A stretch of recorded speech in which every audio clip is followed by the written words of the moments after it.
Constructing your own home stands as a monumental achievement in life's journey. But for me, Adeline, aged 30, this milestone was a harbinger of sorrow, marking the crumbling of my marriage. My family unit comprised my 35-year-old spouse, Yuri, and our cherished 3-year-old Sarah. The vision was clear: to erect the dwelling of our dreams.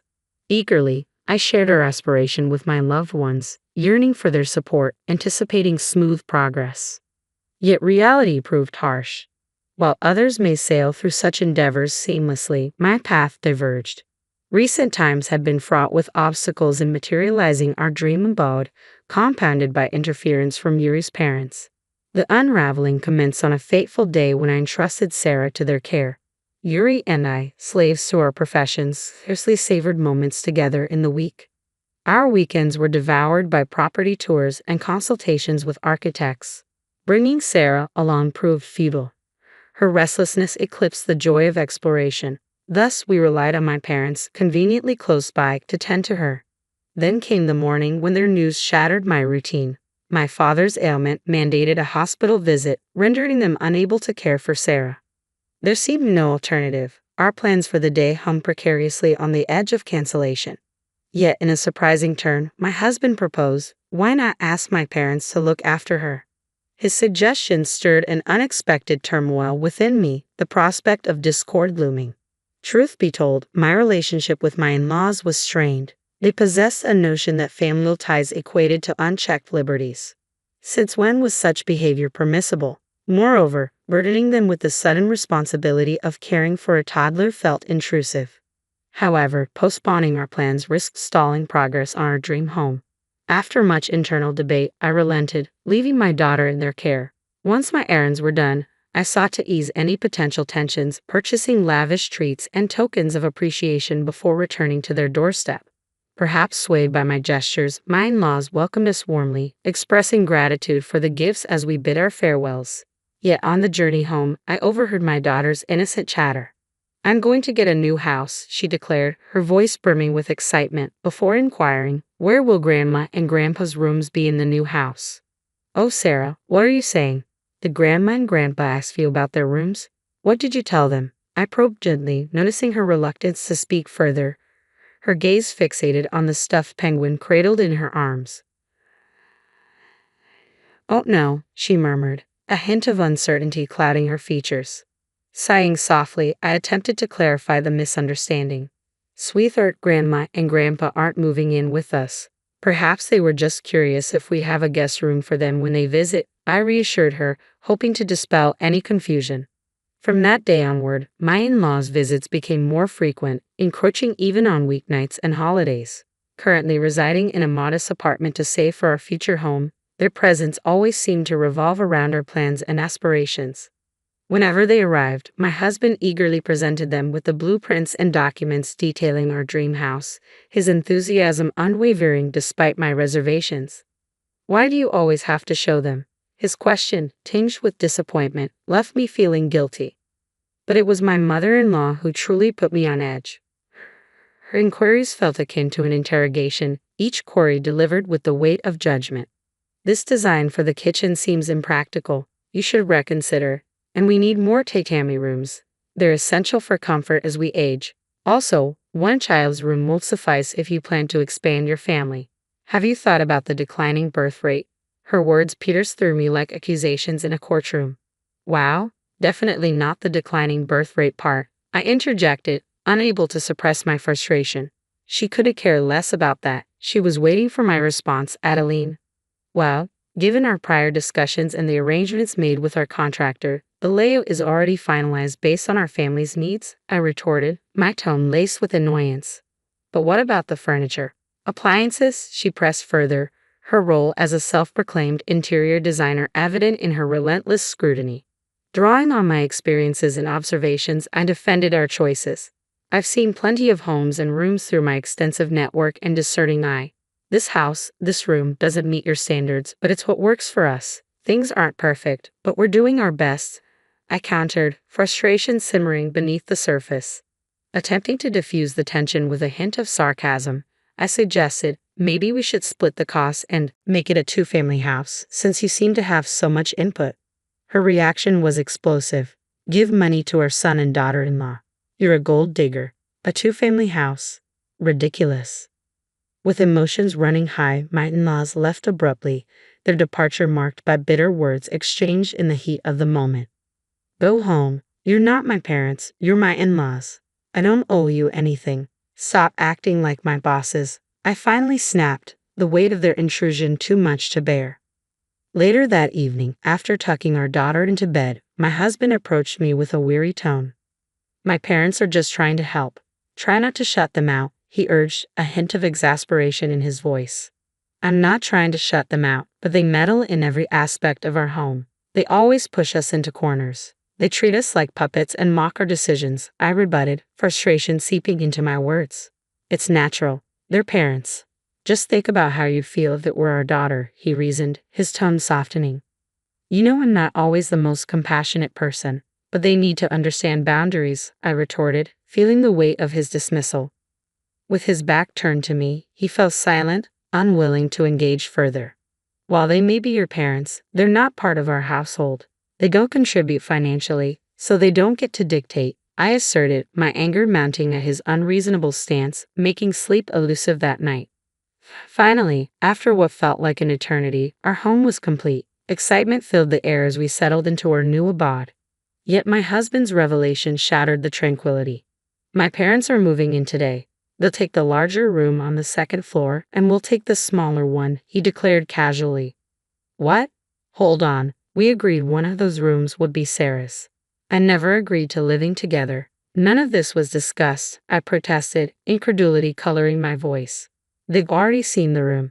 Don't worry, they'll like it, he assured me, his nonchalant tone aggravating my frustration. Your parents have seen it too. When? I queried, my bewilderment palpable. The day before we went to see the house, he admitted casually. Wait a minute, so let me get this straight. Your parents visited the house before we did? I pressed, struggling to comprehend. Yeah, they wanted to take a look, so I gave them my key. What harm could it do? It's not like they damaged anything, he replied, his tone dismissive as he returned to wiring the TV. What harm? It's a big deal, I snapped, avoiding eye contact as I abandoned the kitchen and retreated upstairs. Locking the door behind me, I sought solace in solitude, my mind a tumult of frustration and confusion. Grateful for the distraction of tidying up after the move, I stewed in resentment toward my husband and in-laws, especially given their sudden decision to move in with us. I can't stand being around them for another minute, but we've just made a huge investment in this house. I need to keep calm, think about what I say, and consider my daughters and my future, I resolved, sequestering myself in contemplation as I awaited their arrival. True to my husband's word, they appeared early in the afternoon, unloading their belongings from a truck. They could at least greet us. They have no sense of decency. And look at this mess. You haven't even cleaned up yet. You're utterly useless, my mother-in-law criticized, her words stinging with disdain. After much grumbling, my in-laws barged into our freshly constructed home, acting as if they were entitled to do so. Eavesdropping on the commotion from upstairs, I emerged from my room and made my way to the front door. I wasn't aware that we'd be sharing our home with you as well, I stated resignedly, my tone unexpectedly icy. My father-in-law, clearly irked by my tone, wasted no time in shifting the blame onto me. I mentioned to Yuri that it shouldn't be an issue, didn't I? But it is an issue. I only found out this morning from Yuri that he invited you both to live with us, and I have no desire to reside with such disrespectful individuals, I asserted firmly. Whatever Yuri decides is fine. Are you implying you can defy your husband? He retorted. Yes, I am. Are you suggesting I'm an impertinent wife? If you don't like it, why don't you just leave? I knew this was futile. The clash in perspectives has been apparent for some time now, rendering communication impossible with these individuals. I mused silently, contemplating my next move. Before I could form a response, my husband burst in, his expression fraught with panic. Adeline, what are you doing? Don't argue with my parents. Argue? There's no parity here. I've been subjected to unilateral mistreatment simply because I'm your wife, and now you're blaming me again. Like father, like son, it seems, Yuri, I retorted sharply. I can't live with your parents, I stated firmly. Don't embarrass me. You're my wife. You're supposed to obey me, he insisted. I'm a person before I am your wife. You can expect blind obedience, I countered, my resolve unwavering. Listening in, my father-in-law interjected angrily. I won't accept that kind of wife for you. I won't allow her in my house, he declared vehemently. To my astonishment, my husband echoed his sentiments. Being my wife takes precedence. If you can't tend to my parents, perhaps we should consider divorce. I agree with my father, my husband affirmed. Understood. Then let's proceed with a divorce, I declared resolutely, the weight of my decision hanging heavy in the air. Even as I spoke, I silently prayed that my smartphone, nestled in my pocket, was recording every word exchanged. As the reality of our impending separation sank in, my in-laws reacted with incredulity. If we're to become strangers, then return the $259,778.88 loan I provided for the house construction immediately, they demanded, their shock palpable. My husband paled at their words, his expression one of sheer horror. Calmly, I addressed the confusion. There appears to be a misunderstanding. Yuri didn't contribute a cent to the house. It was solely funded by my savings because he had none. Despite our agreement to split expenses evenly and save the surplus, he squandered money without saving a dime, I explained, laying bare the truth for my bewildered in-laws to comprehend.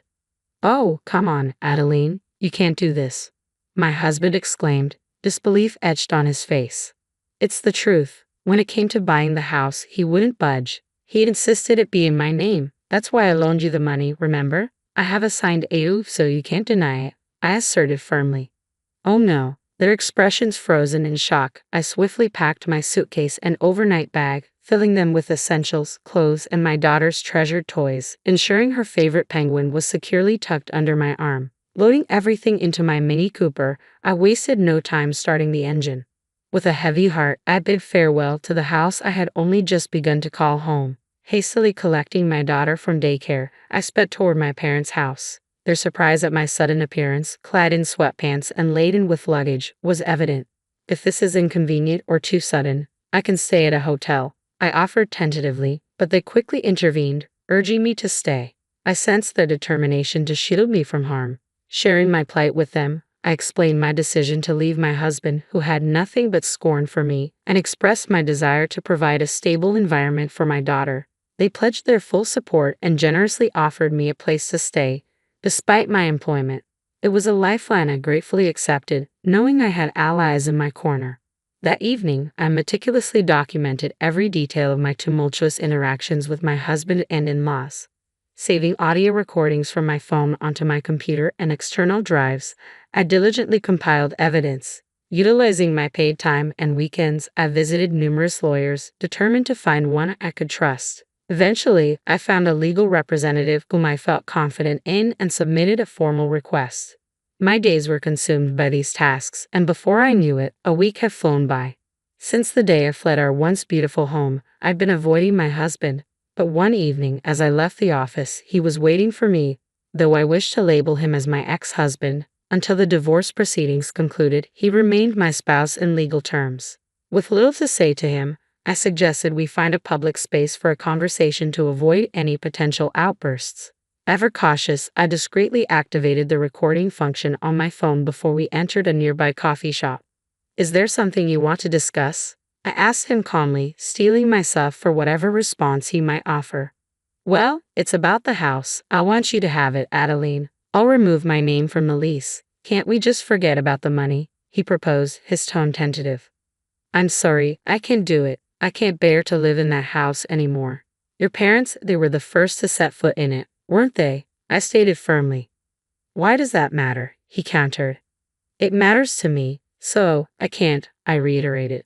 Taking a sip of coffee, I scrutinized my soon-to-be ex-husband. His disheveled appearance spoke volumes, unkempt hair, stubble on his chin, and a worn-out complexion. Despite his suit, his shirt looked neglected, lacking the care of ironing or dry cleaning. I couldn't help but wonder how he was coping, but fatigue etched across his face told its own story. Adeline, please, I can't repay such a substantial sum so easily, he pleaded. You were aware of the amount. I even suggested we share ownership of the house, despite it being mine. But you refused to compromise, I reminded him. I thought it would be more like being landlords. And I didn't realize you were serious about the divorce. I thought it was just a threat, he confessed, desperation evident in his voice. I am serious. I won't tolerate such disrespectful parents sticking around, I declared resolutely. Oh no, he murmured, realization dawning upon him. I need to go. Sarah is waiting for me, I asserted, my unease palpable. I'll leave when you're finished. I'm going to take care of Sarah, my ex-husband countered, his words sending a shiver down my spine. Hastily, I retreated to my parents' house, urging them to be vigilant against any attempts to forcibly take Sarah. A few days later, a call from the daycare center sent me into a panic. A couple resembling my in-laws had appeared, attempting to collect Sarah. Racing to the daycare, I arrived just in time, thankfully having alerted the staff beforehand. They had kept my in-laws confined to a separate room, denying them access to Sarah. Yet upon my arrival, I was met with a barrage of accusations. Give me back my grandchild, you thieving cat, my mother-in-law bellowed. I'm not a thief, I retorted indignantly. If you're not a thief, you're a fraud. If you're not a thief, you're a swindler. Otherwise, how could you have amassed so much money at your age? She accused, her words laced with venom. No, all the money I lent to Yuri was my own. It's rightfully mine, a combination of my personal earnings, contributions from my parents, and a gift from my late grandmother, I clarified. A gift? My mother-in-law echoed incredulously. Why didn't you think to gift our son before your grandmother passed away? You could still do it now, couldn't you? She pressed. Caught off guard, my father-in-law let out a grunt before falling silent. My in-laws were ostentatious, valuing luxury above all else. Coming from a modest background, they lacked substantial savings or the inclination to gift large sums during their lifetime. I'm sorry, but Yuri and I are divorcing. I'll be taking custody of Sarah and raising her alone. Please refrain from visiting the daycare. It's disruptive, I informed them firmly. With that, I hurriedly ushered Sarah into the car and returned to my parents' home. Despite my warnings, Yuri and his parents persisted in their visits. Each encounter was fraught with tension, with verbal abuse and attempts to physically restrain me becoming commonplace. I recorded every instance on my phone. About a month after my abrupt departure from our new home, I instructed my lawyer to request repayment of the debt and initiate divorce proceedings. While my ex-husband initially hesitated, particularly regarding custody arrangements for Sarah, a stern reminder of potential alimony charges for contesting the matter seemed to quell his resistance. Armed with ample evidence and facing a lack of savings on their part, I pursued the repayment of owed funds and secured custody of Sarah through the divorce proceedings. It was a lengthy process, exacerbated by complications in selling the house. Initially intended for Yuri and my in-laws, financial constraints forced them to list the property for sale at a loss. After numerous price reductions, a buyer was eventually found, but the sale proceeds were insufficient to cover the initial purchase price and associated costs. Resorting to bank loans to bridge the gap, my ex-husband found himself burdened with debt and without a home, forced to return to his parents' cramped residence. Adding to their woes, Yuri's sister, also divorced, moved back in with her 2 teenage sons, exacerbating tensions in the already crowded household. The resulting chaos and constant bickering became a notorious feature of the neighborhood. With their financial struggles hindering their ability to provide adequate child support, the courts intervened to limit their visitation rights. Thus, the tumultuous family no longer posed a threat to her peace of mind. 4 years have elapsed since those tumultuous times, and Sarah, now in the 2nd grade, brings joy to our lives every day. We reside in a rented space close to my parents' home, where their support provides solace, especially on days when work keeps me late. The thought of continuing to raise Sarah with their assistance, sans remarriage, had crossed my mind. Yet unexpectedly, romance found me. I've been seeing a 36-year-old divorced man with a 1st-grade daughter, whom I often encountered during daycare drop-offs and pickups. Our casual conversations gradually blossomed into something deeper, culminating in his heartfelt confession of affection. Recently, we've been enjoying outings together, our daughters forming a natural bond during playdates. During one such outing, Sarah innocently voiced her dream of a future home where each of us would have our own space, along with a beloved family pet. Her words stirred something within me, igniting a flurry of emotions. With a proposal lingering in the air, I stand at a crossroads. Carefully considering my daughter's welfare and my own desires, I realize my heart has already made its decision. I gather Sarah in my arms, her innocence a beacon of hope, and declare, yes, I do want to build another home. But this time, let's do it together as a family, ensuring everyone's happiness. The paint was still wet on my canvas when my card declined. I stared at my phone, the notification glaring up at me like an accusation. Insufficient funds. I just checked my account yesterday. There had been over $47,000 in there. My entire life savings. I wiped my hands on my already paint-stained jeans and tried again. Same result.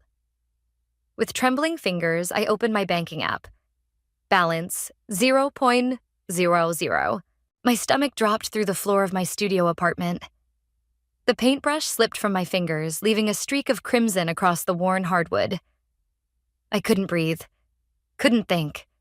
This had to be a mistake.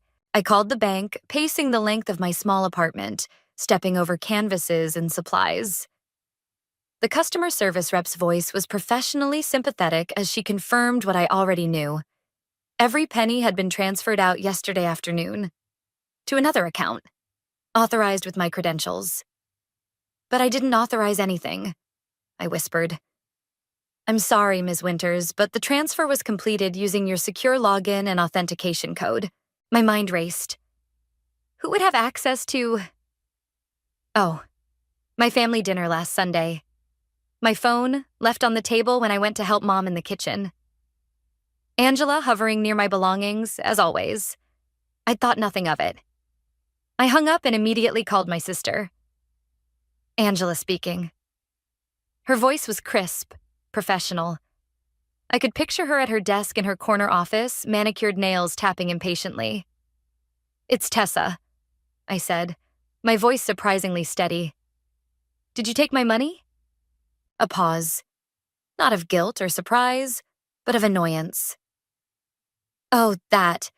We had to make an executive decision about the family investments. Executive decision? That was everything I had. Don't be dramatic, Tessa. The opportunity Dad found was time-sensitive. We needed capital quickly. So you stole from me? My voice cracked. Borrowed, she corrected. It's a family investment. We're all benefiting. You didn't ask me. You didn't tell me. Because you would have said no. You always say no to the big opportunities. You're too cautious, too small-minded. This is going to triple our investment in 6 months. I gripped the phone so hard my knuckles went white. Put it back, Angela. Now. She sighed, the sound of someone dealing with an unreasonable child. I can't. The money's already invested, but don't worry. You'll thank us when the returns come in. I need that money now. For rent. For food. Oh, please. You've always been so dramatic. Just ask Dad for an advance on your share. I'm sure he'll float you a few hundred to tide you over. My free hand curled into a fist. I want to speak to Dad. He's in meetings all day. Look, I've got to run. We'll talk about this at Sunday dinner, okay? Love you. She hung up before I could respond. I stood frozen in the middle of my apartment, surrounded by half-finished paintings. The afternoon light slanted through my windows, illuminating dust motes and the life I'd built for myself. A life that had just been deemed worthless by my own family. My phone buzzed with a text. Michaela, my younger sister. Angela told me you're freaking out about the investment. Don't be such a baby. This is going to be huge for all of us. I didn't respond. Instead, I called my mother. Tessa, darling. She answered, her voice distant as always. I'm just heading into my book club. Mom, did you know about this? About taking my money? A pause. Your father mentioned something about consolidating family resources for a new venture. I don't get involved in the financial decisions. You know that. They emptied my account. Everything I had. Well, I'm sure your father knows what he's doing. He always does. Her voice lowered to a conspiratorial whisper. Though between us, maybe if you'd done something more substantial with your life than painting pictures, he would have consulted you. The familiar sting of her dismissal barely registered through my shock. I have to go, darling. We'll sort it all out on Sunday. Another call ended. Another door closed. I sank onto my paint-splattered stool, staring at the half-finished canvas before me. It was a commission that would have paid next month's rent. A commission I couldn't complete without supplies I now couldn't afford. My entire family had robbed me, and they expected me to show up for Sunday dinner like nothing had happened. I looked around my studio, the only place I'd ever felt truly myself, the only space I'd created without their interference or judgment. And now even this was at risk. My phone buzzed again. A final text, from my father this time. "Stop bothering everyone. The decision's been made. This is what's best for the family." Something inside me, something that had bent and yielded for 28 years, finally snapped. I looked down at my hands, still stained with paint. Red for passion, black for void, white for beginnings. They thought they knew me. The quiet middle child, the artistic disappointment, the one who wouldn't fight back. They had no idea what I was capable of. I wiped my tears with the back of my hand, leaving a smear of color across my cheek. If my family wanted to play with fire, I would show them exactly how hot it could burn. I spent 3 days in a fog of rage and disbelief. My calls went unanswered. My texts were met with dismissive responses or complete silence. I couldn't sleep, couldn't eat, couldn't paint. On the third morning, I stood in front of my bathroom mirror, barely recognizing the hollow-eyed woman staring back at me. My rent was due in 2 weeks. I had $143 in my wallet and nothing else. They can't just take everything, I whispered to my reflection. But they had. I called in sick to the gallery where I worked part-time, then pulled out my laptop. If my family wouldn't answer my calls, I'd find another way to understand what had happened. 5 hours later, my eyes burned from staring at the screen. I'd found nothing about any major investment opportunity in my father's company records. Nothing in the business news. Nothing that explained why they needed nearly $50,000 so urgently that they had to steal it. What I did find was an Instagram post from Angela. Her lounging on a yacht, champagne in hand, captioned, "Celebrating our newest venture. Blessed Nayakshire family first." Posted the day after they drained my account. I slammed my laptop shut and grabbed my keys. I needed air. Needed to walk until my legs gave out or my mind cleared. Whichever came first. The coffee shop 6 blocks from my apartment had always been my refuge. Tucked between a bookstore and a vintage clothing shop, it was quiet enough to think, but busy enough to disappear into. I ordered the cheapest thing on the menu and took a seat by the window. Tessa? Tessa Winters? I looked up to see a vaguely familiar face. Dark hair, intense eyes, the shadow of stubble along his jaw. "Sorry," he said. "You probably don't remember me. Louis Reyes? We met at your father's holiday party last year." The memory surfaced slowly. Louis had been one of the tech consultants my father had hired. We'd talked briefly about art and technology while everyone else networked around us. "I remember," I said, gesturing to the empty chair across from me. "You were the only person there who didn't ask what my real job was." He smiled, sliding into the seat. "Because art is a real job. Your work was incredible, by the way. That series with the fractured perspectives? I still think about it." For the first time in days, I felt something other than anger or despair. "Thank you." Louis studied my face. "Are you okay? You look like I haven't slept in 3 days." I attempted a smile. "That obvious, huh?" "More like someone who's been punched in the gut and is still trying to breathe." He leaned forward. "I know that look. I've worn it myself." Something in his tone made me pause. "What happened to you?" His eyes darkened. "Your father happened." My coffee went cold as Louis told me his story. He'd developed a security algorithm that my father had claimed was worthless, then secretly patented a suspiciously similar version 6 months later. Louis had been quietly pushed out of the company, his reputation damaged by rumors of instability and poor work ethic. "He took everything I'd built," Louis said, his voice low, "and there wasn't a damn thing I could do about it." I felt sick. My family just stole my entire savings, nearly $50,000. They didn't even ask. Just took it. Louis didn't look surprised.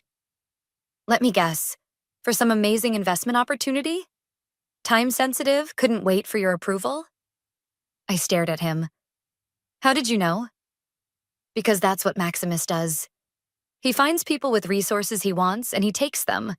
Usually legally, always ruthlessly. My phone buzzed. A text from Michaela. You're still coming to Sunday dinner, right?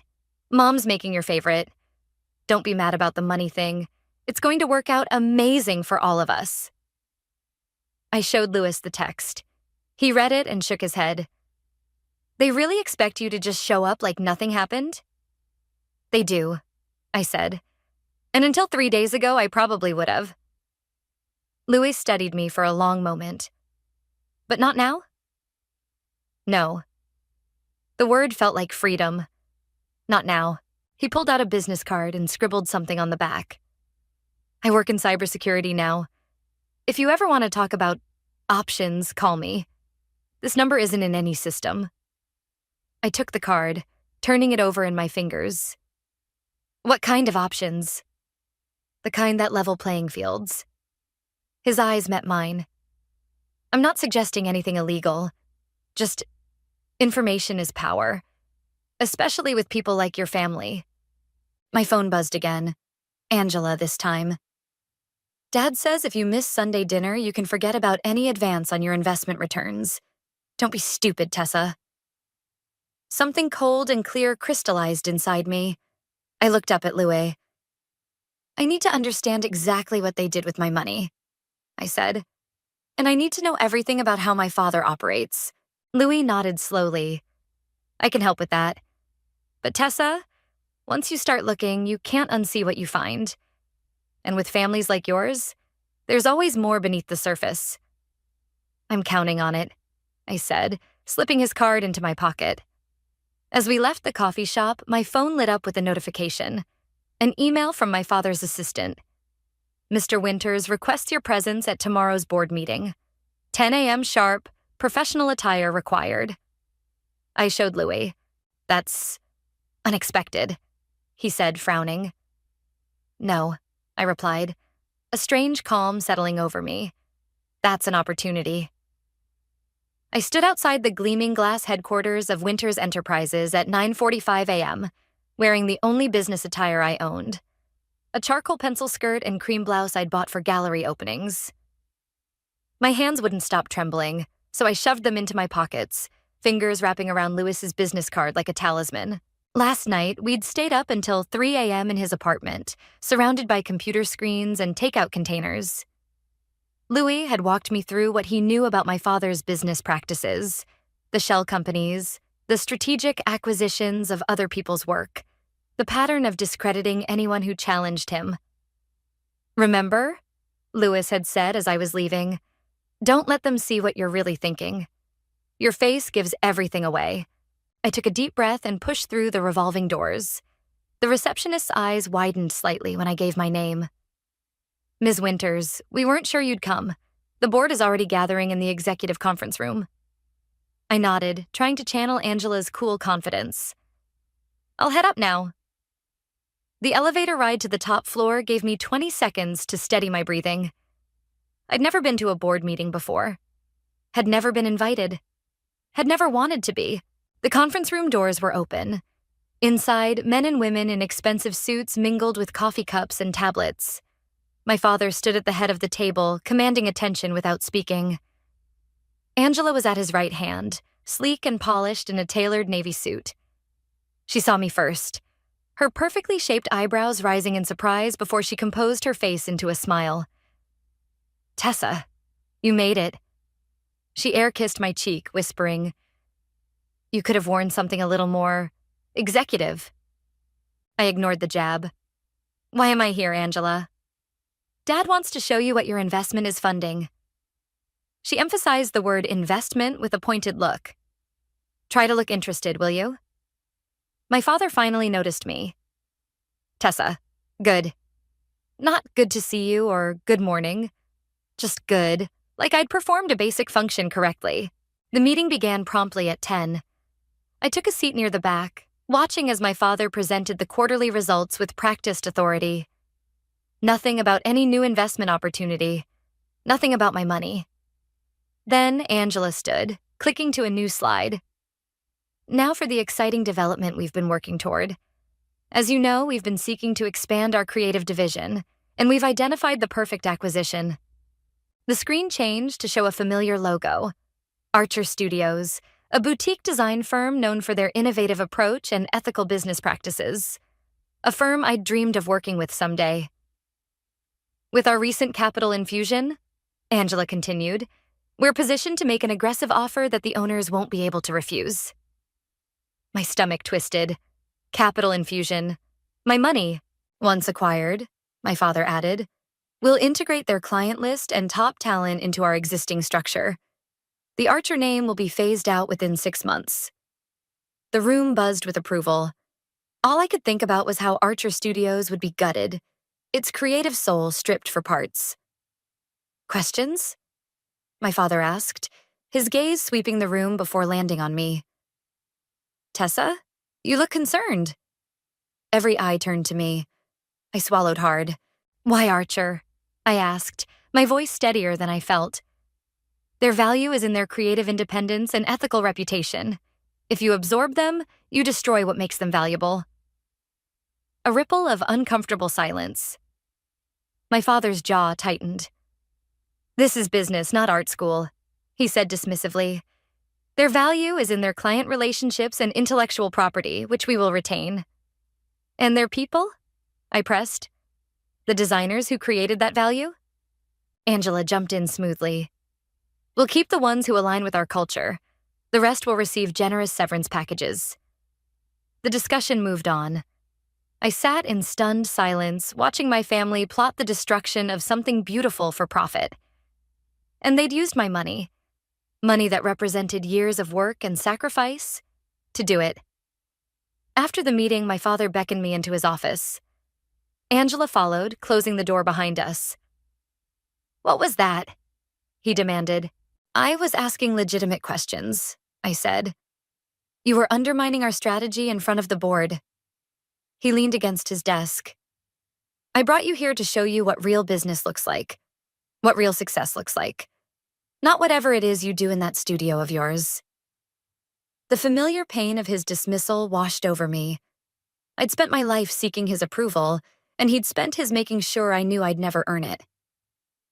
Is that why you took my money? To teach me a lesson? We've been through this, Angela interjected. It's an investment opportunity that will benefit all of us. By destroying a creative company that actually stands for something? My father's expression hardened. This sentimentality is exactly why you're not involved in family business decisions. You lack perspective. And you lack basic decency. I shot back, surprising myself with my boldness. You stole from me. Borrowed, Angela corrected again. Without permission. That's theft. My father sighed heavily. You want your money back? Fine. I'll have accounting cut you a check, minus the family management fee, of course. But understand this.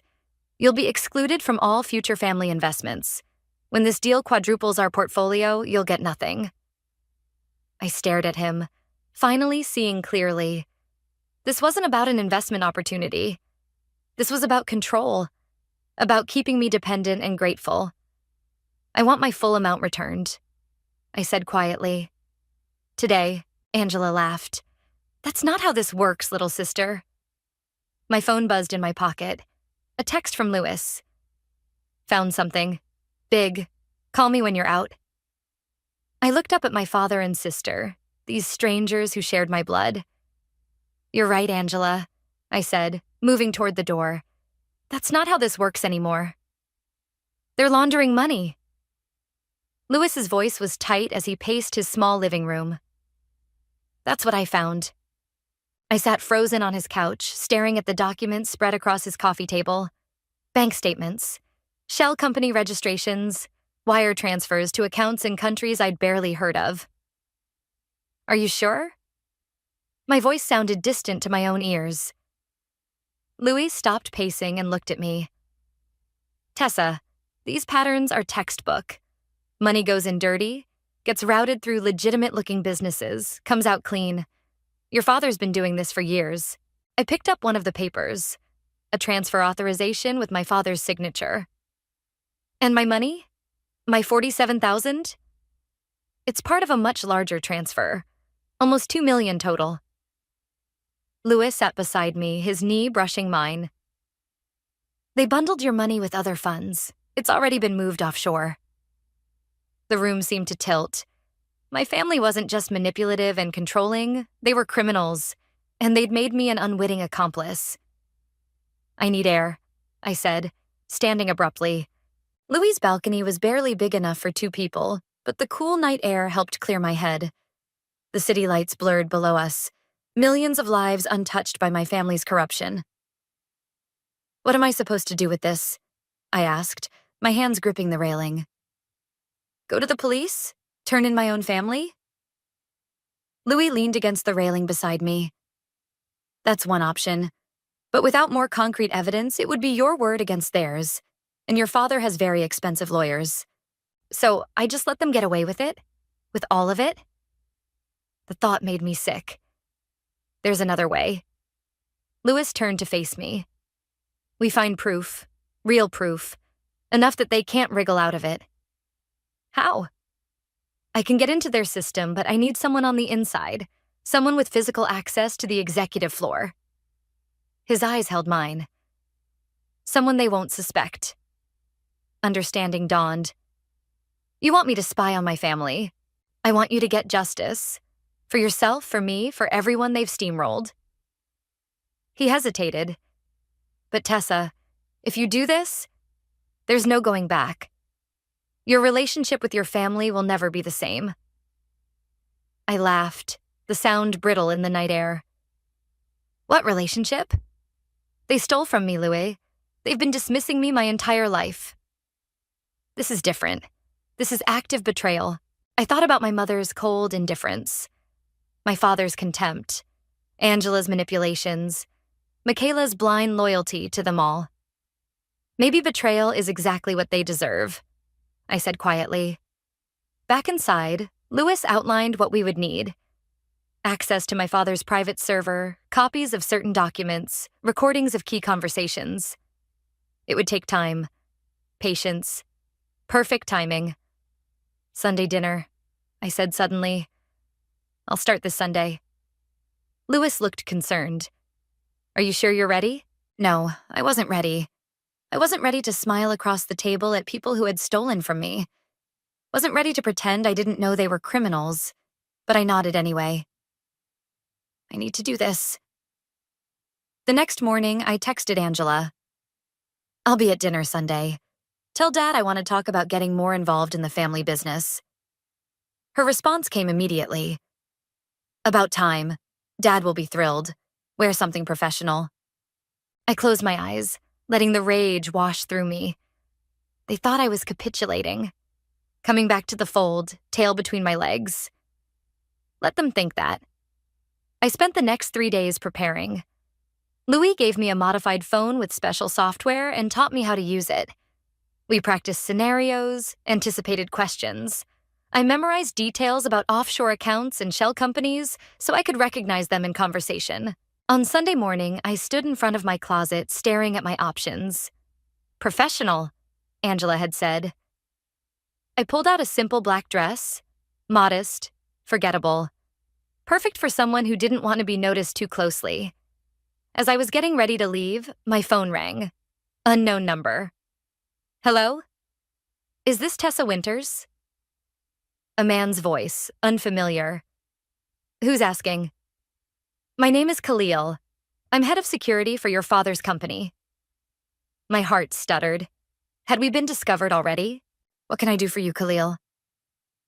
I noticed some unusual access attempts on our system yesterday. Nothing got through, but the pattern was interesting. I gripped the phone tighter. I don't understand what this has to do with me. Probably nothing. His tone was casual, but something in it made me uneasy.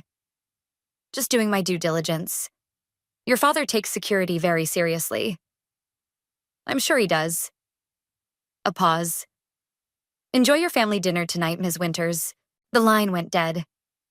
I immediately called Louis. Someone named Khalil just called me, I said when he answered. He knows something. Louis cursed under his breath. Khalil Nassar. He's good, really good. If he's watching, we need to be extra careful. Should we call it off? No, but we need to change tactics. Louis's voice was tense. He'll be monitoring digital access points. We need to focus on physical evidence first. I checked the time. 2 hours until dinner. I can do this, I said, more to myself than to Louis. Tessa. His voice softened. You don't have to. We can find another way. I thought about my empty bank account, about Archer Studios being gutted for parts, about years of being dismissed and devalued. No, I said firmly. I'm done letting them take from me. It's my turn now. As I hung up, a text came through from Michaela. Can't wait to see you tonight. Mom's making that pasta you love. Everything's going to be just like it used to be. I stared at her message, a cold clarity settling over me. Nothing would ever be like it used to be. And for the first time in my life, that felt like a good thing. My mother's house smelled like garlic and expensive perfume. I stood on the doorstep, heart hammering against my ribs, Louis's voice echoing in my head. Get what you can without raising suspicion. Focus on physical evidence. Watch for Khalil. I rang the doorbell, adjusting the small recording device hidden in my bracelet. Michaela flung the door open, her face lighting up. Tessa, you came. She pulled me into a hug, her familiar vanilla scent enveloping me. For a split second, I almost forgot why I was there. Almost. Of course I came, I said, returning her hug with practiced warmth. It's family dinner. The dining room was set with the good china, the kind reserved for impressing guests or celebrating victories. Angela was already there, typing on her phone. She glanced up, eyes appraising my simple black dress. Well, it's not exactly executive chic, but it's better than your usual paint-splattered look, she said by way of greeting. I forced a smile. Nice to see you too. My father entered, drink in hand. Tessa, Angela mentioned you're interested in getting more involved in the business. No hello. No how are you. Straight to business. I've been thinking about my future, I said carefully. About what I really want. He nodded approvingly. Good. It's time you grew up. My mother appeared from the kitchen, elegant as always in a cashmere sweater that probably cost more than my monthly rent. Dinner's ready. Tessa, darling, help me bring out the food. In the kitchen, she handed me a bowl of pasta. I'm glad you've come to your senses about the money. Your father was quite upset by your reaction. Was he? I kept my voice neutral. Of course, family loyalty means everything to him. She stirred the sauce, not looking at me. He only wants what's best for all of us. Is that why he's laundering money through offshore accounts? The words slipped out before I could stop them. My mother's hand froze on the spoon. She turned slowly, her face a perfect mask. I don't know what you're talking about, she said, her voice suddenly brittle. And I'd suggest you don't repeat such ridiculous accusations at the table. She swept past me with the sauce, leaving me standing alone in the kitchen, pulse racing. Stupid. That was stupid. I needed to be more careful.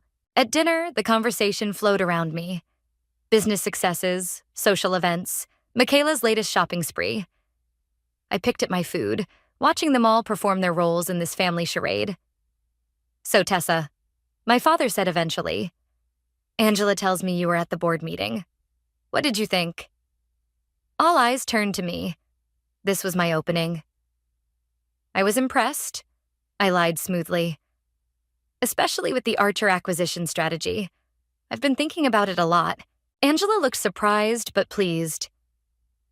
Really? You seemed concerned about it at the time? I've reconsidered. Actually, I had some thoughts about how to handle the transition of their creative assets. My father raised an eyebrow. Go on. For the next 10 minutes, I outlined a strategy that sounded plausible, but would require access to financial documents and executive meetings. With each point, I watched my father's expression shift from skepticism to consideration. Not bad, he said finally. Not bad at all. I'd need to see the full acquisition plan, of course, I added, and the financing structure. He studied me for a long moment. You've never shown this kind of interest before. I met his gaze steadily. Maybe I never had the right motivation before. A small smile played at his lips. Come to my office tomorrow, 9 a.m. We'll see what you're really capable of. Victory surged through me. Step 1, accomplished. After dinner, I excused myself to use the bathroom upstairs, the one near my father's home office. The door was locked, as expected, but I needed to at least check for security cameras. As I was examining the hallway, a voice behind me made me jump. Looking for something? I spun around. Khalil stood at the end of the hall, arms crossed. In person, he was taller than I'd imagined, with sharp eyes that seemed to see right through me. Just the bathroom, I said, gesturing to the door across from the office. It's that one. He pointed to a door further down the hall. Right. Thanks. I moved past him, feeling his eyes on my back. Inside the bathroom, I texted Louis. Security guy is here, watching me. His response came quickly. Get out as soon as you can. Don't push it today.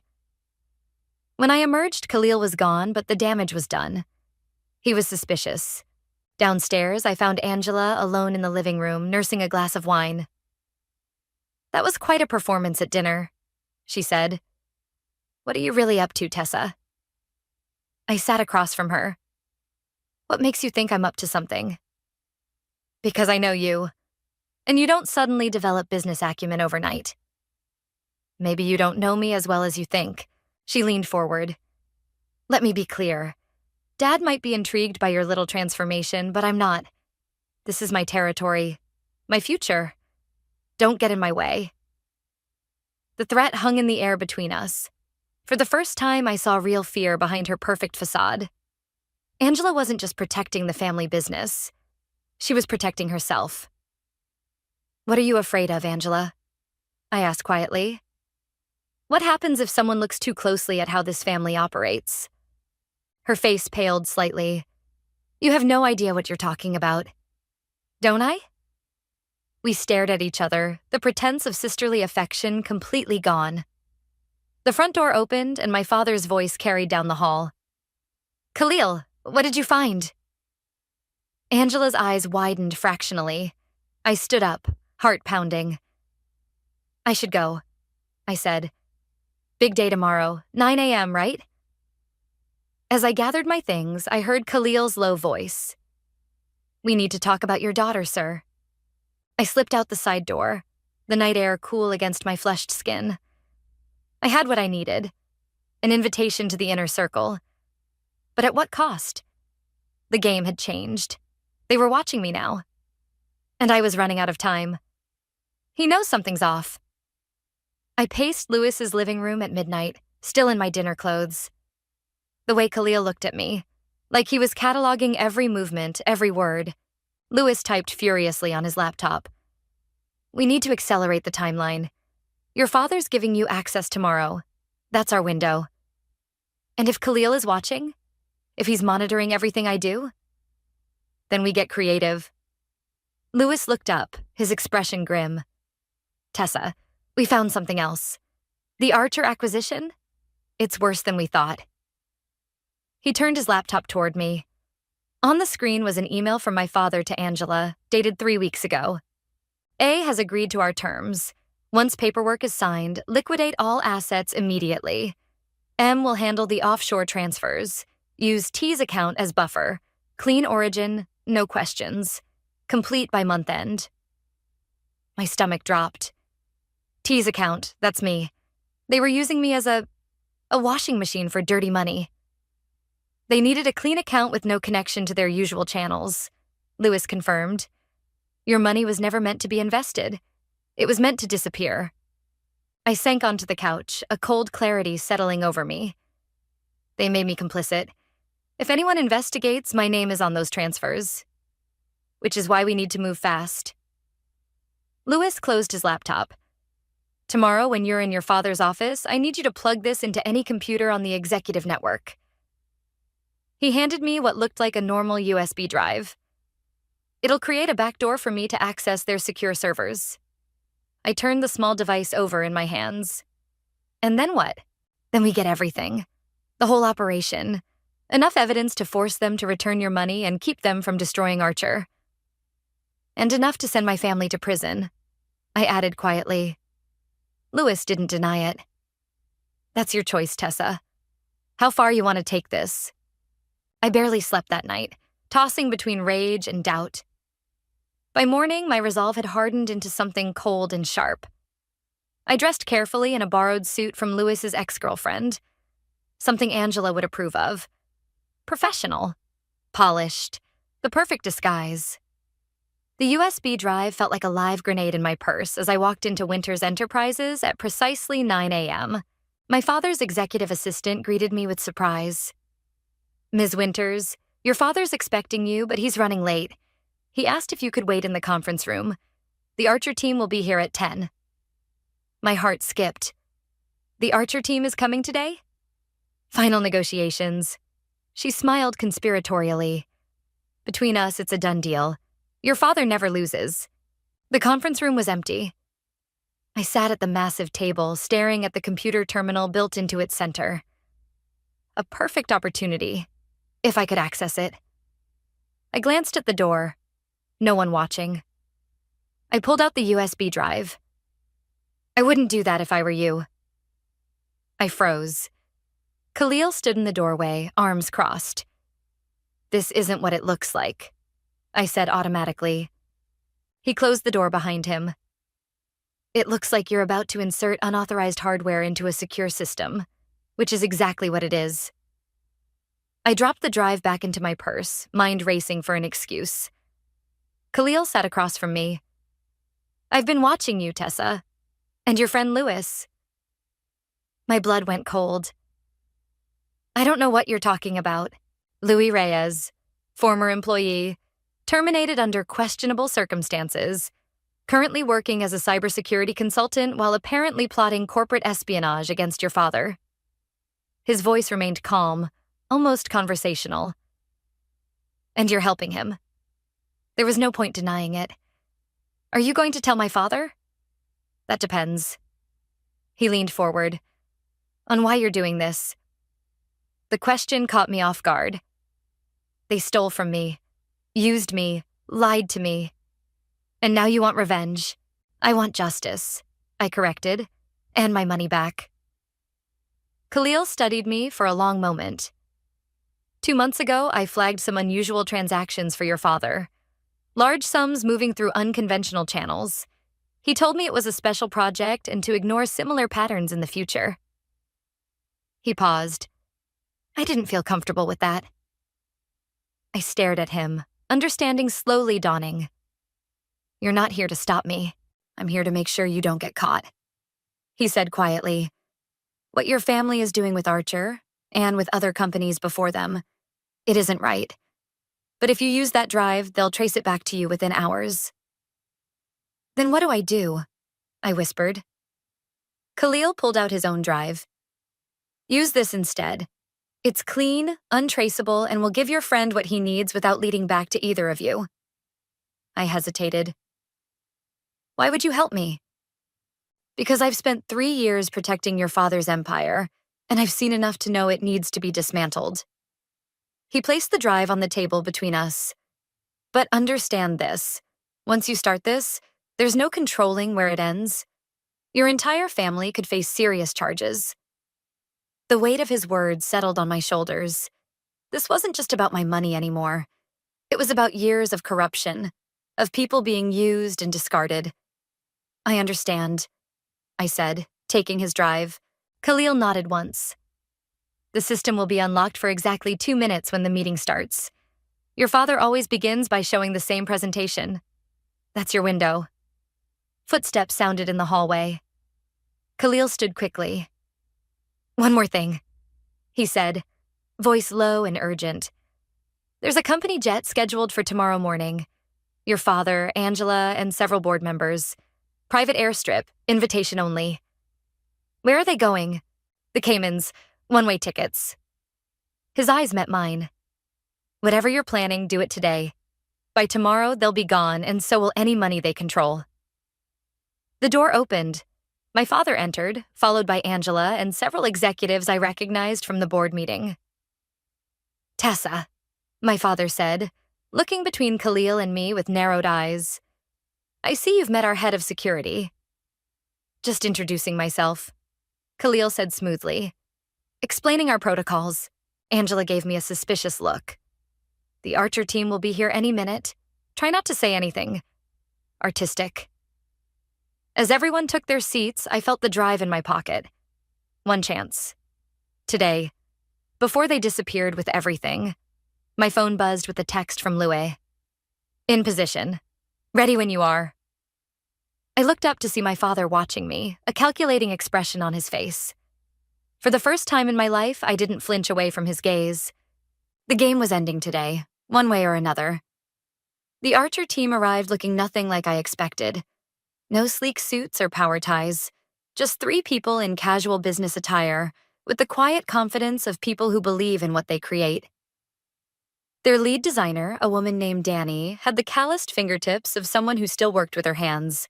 My father began his presentation, all charm and practiced authority. I watched the Archer team's faces as he outlined his vision for their company's future. Their expressions shifted from polite interest to barely concealed concern.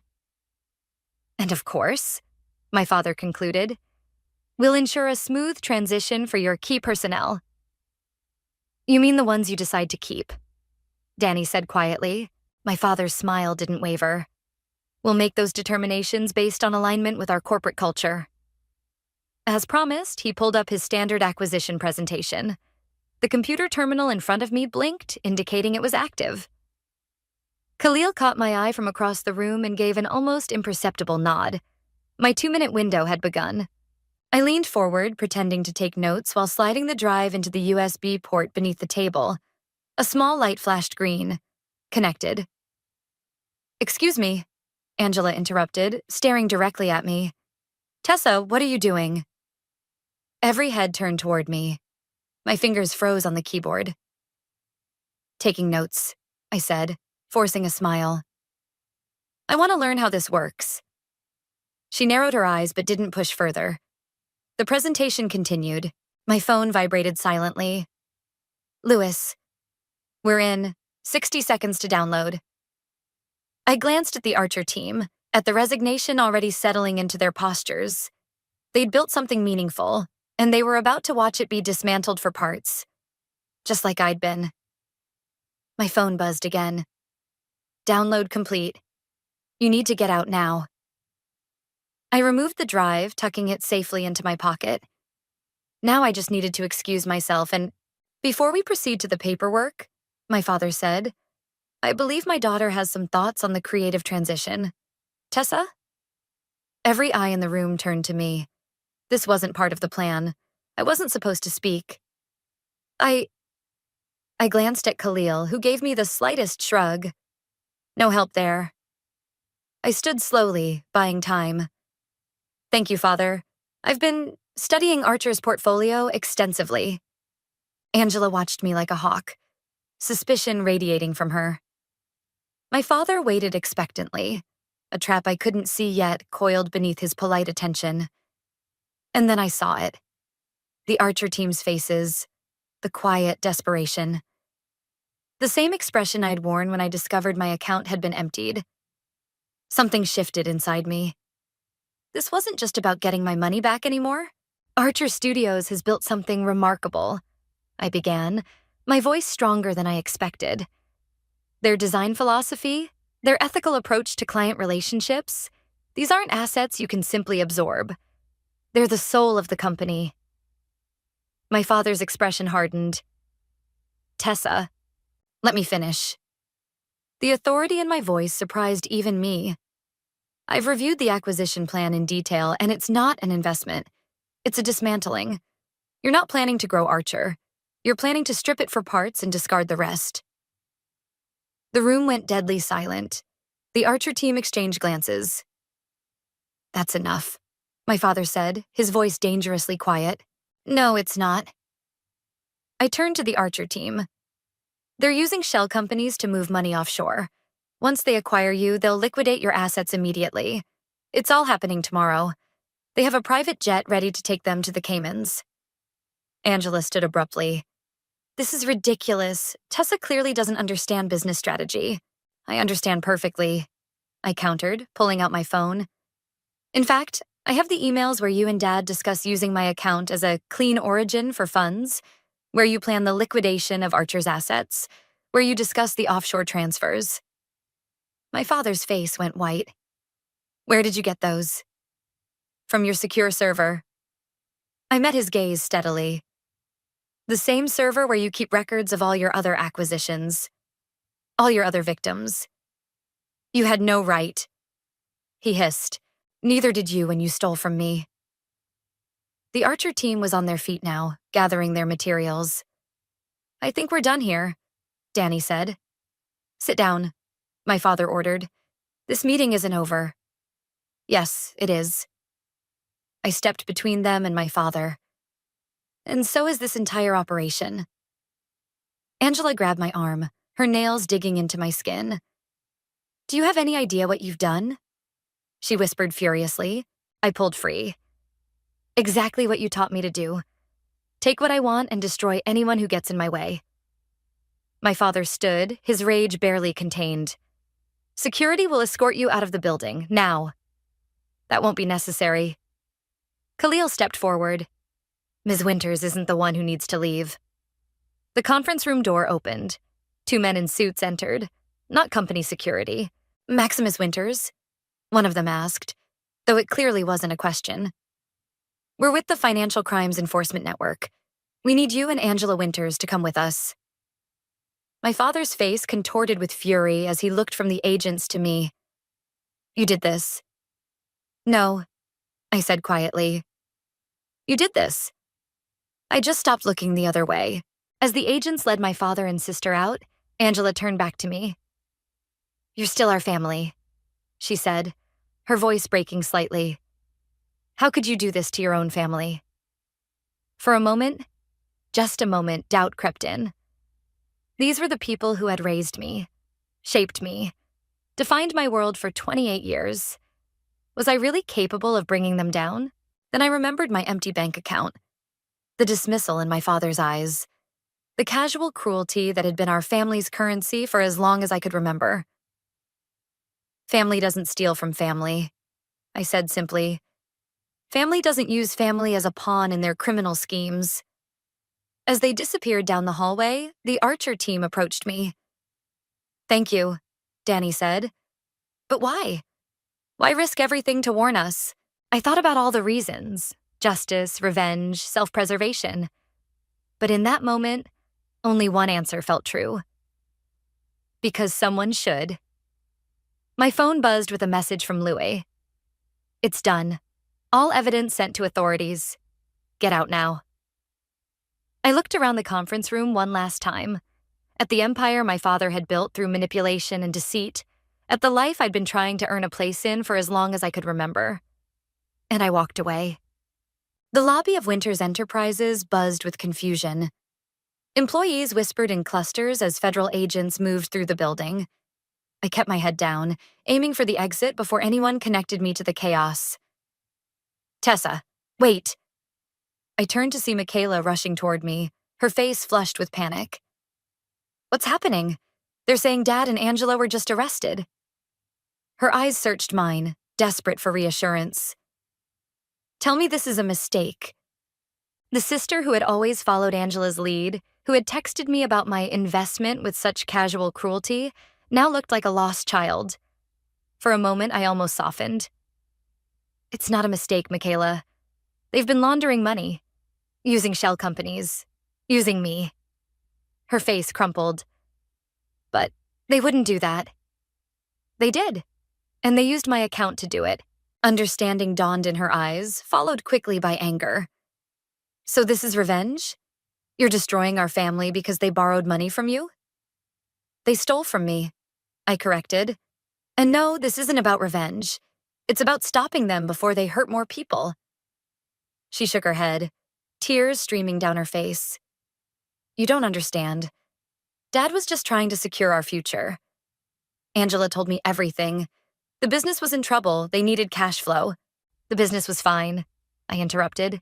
They were hiding money offshore, stealing from people like me, like the Archer team upstairs. I don't believe you. I pulled out my phone and showed her one of the emails Lewis had recovered. Her face paled as she read it.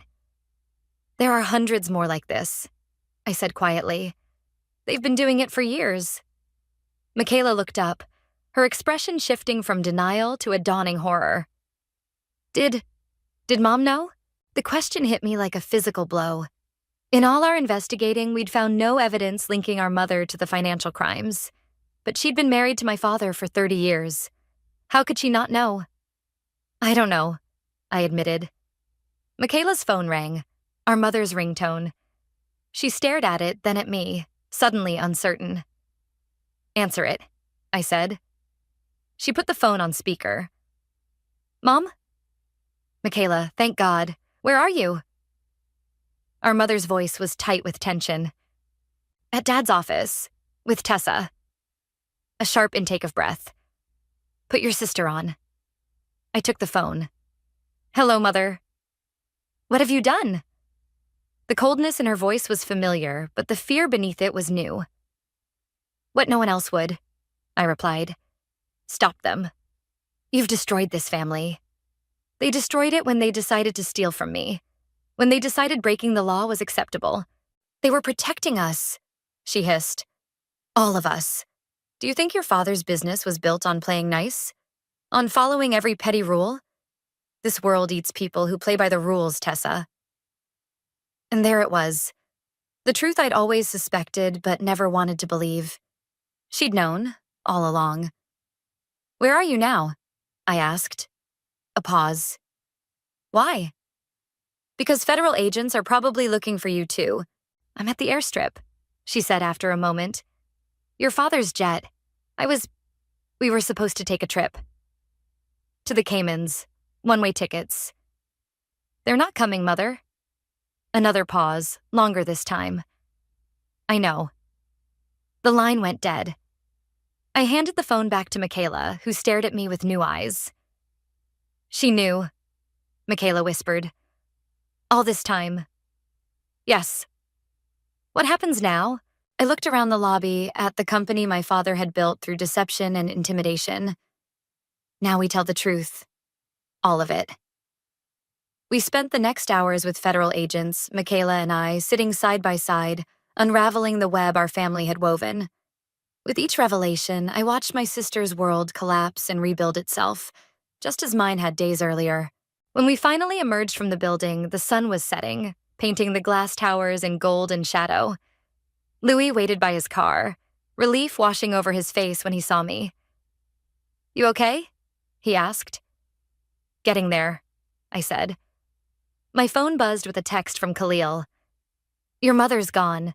Private charter. Left before agents arrived. I showed Michaela the message. She nodded slowly, unsurprised. She always had her own escape plan. What will you do now? I asked her. She looked at me. Really looked at me. Perhaps for the first time. I don't know. Everything I thought I knew about our family was a lie. Not everything, I said, taking her hand.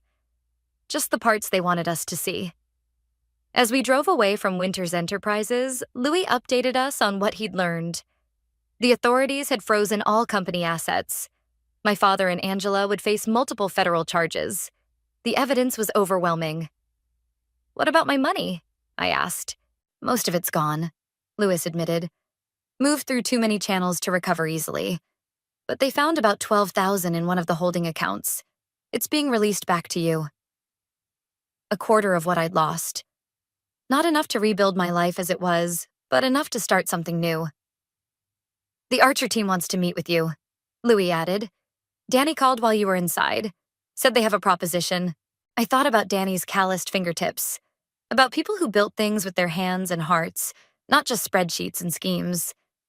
We dropped Michaela at her apartment. Before she got out, she turned to me. I'm sorry, Tessa, for not seeing it, for not believing you. We see what we want to see, I said, especially with family. Are we still that? Family? I thought about all we'd lost, all that had been revealed. We're something new now, something true. She nodded, understanding. I'll call you tomorrow. As we pulled away, Louis glanced at me. Where to now? I looked out at the city, at all its possibilities. For the first time in my life, there was no path laid out for me. No expectations to fulfill or disappoint. Just open space and my own choices. My studio, I decided. I have a painting to finish. He smiled. The commission? No. I thought about the canvas I'd been working on when my world collapsed. Crimson for passion, black for void, white for beginnings. Something new, something honest. As we drove through the darkening city, I felt the weight of my family's legacy lifting. They had taught me that power came from controlling others, from taking what you wanted regardless of cost. They were wrong. Real power, I realized, wasn't in what you could take from others. It was in what you chose to create for yourself. The yellow daffodil on my desk feels like mockery now. Just this morning, it was hope, a small gesture from a grateful client that made me smile. Now, as I stare at my computer screen for the 100th time, those cheerful petals only remind me how quickly beauty can twist into something ugly. I refresh my banking app again. The numbers don't lie, but they don't make sense either. 3 months of partial paychecks, each one a little lighter than promised. I'd trusted the system, trusted that the occasional payroll hiccup was just that, a hiccup. But now, looking at the pattern laid bare before me, my stomach churns with the realization that I've been played for a fool. Francesca? Beatrice's voice floats over my cubicle wall. You okay? You've been awfully quiet today. I minimize my screen, forcing steadiness into my voice. Just concentrating. The lie tastes bitter. Beatrice has been here longer than I have. Does she know? Has she noticed the same discrepancies in her own checks? My phone buzzes. Sydney, my best friend, responding to my panicked texts from earlier. Girl, document everything. Screenshots, emails, timestamps. Don't confront him alone. My fingers hover over the keys, trembling slightly. The spreadsheet I've built tells a story in cold, hard numbers. Each missing dollar marks another crack in the foundation of everything I thought I knew about this place, about Nathaniel. The memory of his smile this morning, that practiced, perfect smile, makes my skin crawl now. How many times had he praised my dedication, my attention to detail? You're the backbone of this department, Francesca, he'd say, while systematically stealing from my paycheck. I stand up, smoothing my skirt with damp palms. The walk to his office feels endless, each step echoing in my ears. Through the glass walls, I can see him laughing on the phone, relaxed in his leather chair like a king on his throne. He waves me in mid-conversation. Listen, I'll call you back. Yes, absolutely. Dinner at 8. He sets down his phone, fixing me with that $1,000,000 smile. Francesca, what can I do for you? There's something wrong with my paychecks. My voice sounds smaller than I mean it to. I hate that about myself, how I shrink in his presence. Oh? He leans back, radiating casual concern. Accounting's been a bit backed up. You know how it is with the merger. I place my printouts on his desk. My hands aren't shaking anymore. It's been 3 months, Nathaniel. I've calculated the shortfall. His smile doesn't waver, but something shifts in his eyes. I'm sure it's just a clerical error. Why don't you leave these with me? I'll look into it personally. I'd like to involve HR, I say, and watch his expression freeze for just a fraction of a second. He stands slowly, coming around his desk. Francesca, Francesca, after everything I've done for you? His voice is soft, reasonable. This kind of accusation, it could really damage your career prospects. Is that what you want? The threat lands like a slap. I stare at him, this man I've respected for 2 years, and see a stranger. His smile isn't warm anymore. It's a weapon. Think carefully about your next move, he continues, placing a heavy hand on my shoulder.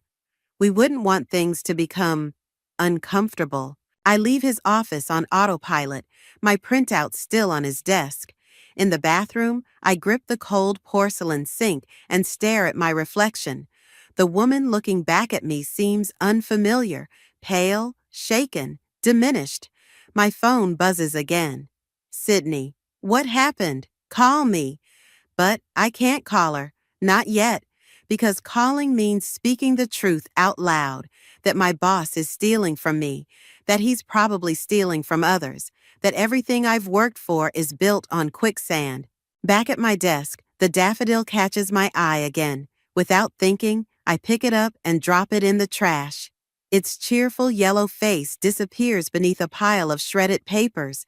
My computer screen reflects my image, ghost-like and transparent. I barely recognize myself anymore, this woman who lets herself be threatened and dismissed. But as I stare at that reflection, something else flickers across my face. Something harder, colder, more dangerous than fear. Nathaniel thinks he knows me. The reliable Francesca, the pushover, the backbone who never complains. But he's about to learn what happens when you break someone's trust. Because the woman in this reflection, she's done being nice. The rhythmic pounding of my feet on the treadmill can't drown out Nathaniel's voice in my head. Think carefully about your next move. My lungs burn as I push harder, faster, trying to outrun the humiliation of yesterday's confrontation. You're going to break that thing, Sydney says from the treadmill next to mine. She's barely sweating while I'm drenched, my ponytail plastered to my neck. Our Saturday morning gym sessions usually clear my head. Today, it's just making me more aware of how trapped I feel. I punch the speed down, letting myself coast to a walk. I talked to HR this morning. Sydney's stride falters. And? Lorelei gave me the corporate runaround, said they'd look into it, but needed time to review the payroll records. I grabbed my water bottle, squeezing it too hard. She wouldn't meet my eyes, Sid, like she knew something but couldn't, or wouldn't, tell me. That's not normal, Sydney says, her lawyer brain clearly spinning. Have you checked if others? I tried asking Beatrice.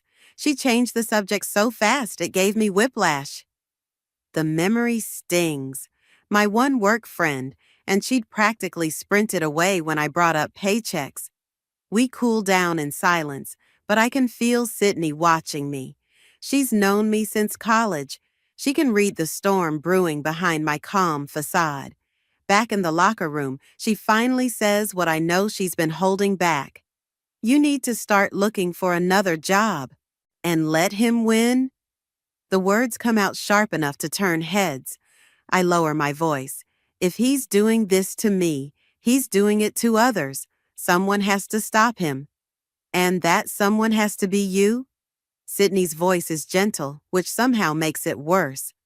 You're talking about going up against a senior executive with friends in high places. He could blacklist you in the industry. So I should just roll over? Let him steal from me? No, but... She grabs my arm as I start to turn away. Listen to me. This morning I did some digging. Nathaniel's been named in 3 separate wrongful termination suits in the past 5 years, all settled out of court, all sealed records. The bottom drops out of my stomach. How did you? I have access to legal databases, remember? The pattern's there if you know where to look. He finds whistleblowers, discredits them, forces them out. Then the company pays hush money to make it go away. I sink onto a bench, my legs suddenly weak. That's why Beatrice wouldn't talk to me. She knows what happens to people who speak up. Sydney sits beside me, her shoulder pressed against mine. You're not alone in this, But we have to be smart. Whatever you decide to do, you need proof that's impossible to ignore. My phone chimes. An email from Lorelei in HR. My hands shake as I open it. After reviewing your inquiry, we find no evidence of payroll discrepancies. All payments have been processed according to standard procedures. If you have further concerns, please discuss them with your direct supervisor.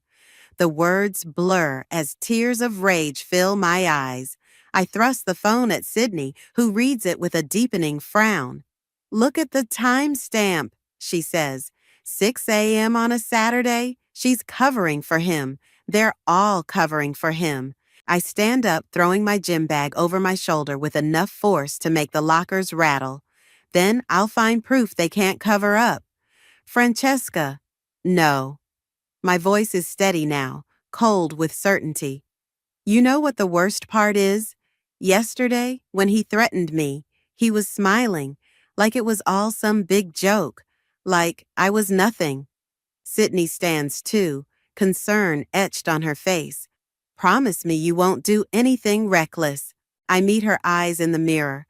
The woman looking back isn't the same one who walked into Nathaniel's office yesterday. She's harder, dangerous. I promise I'll be careful, I say, but I'm done playing by their rules. Walking to my car, I pull up my banking app one more time. The missing money still makes my chest tight, but now it's not just about the cash. It's about power, about justice, about wiping that smug smile off Nathaniel's face. I think about those 3 sealed lawsuits, about Beatrice's fear, about Lorelei's early morning cover-up. The pattern Sydney mentioned. It's bigger than just me, which means somewhere there's a paper trail. Evidence. My fingers move across the phone screen, typing a message to Xavier, the investigative reporter whose card I've had in my wallet for months. I've never had a reason to contact him before, until now. I have a story you might be interested in. When can we meet? The office feels different at 6 a.m. Empty desks cast long shadows in the pre-dawn light, and every small sound echoes through the silence. My fingers move across my keyboard with practiced stealth.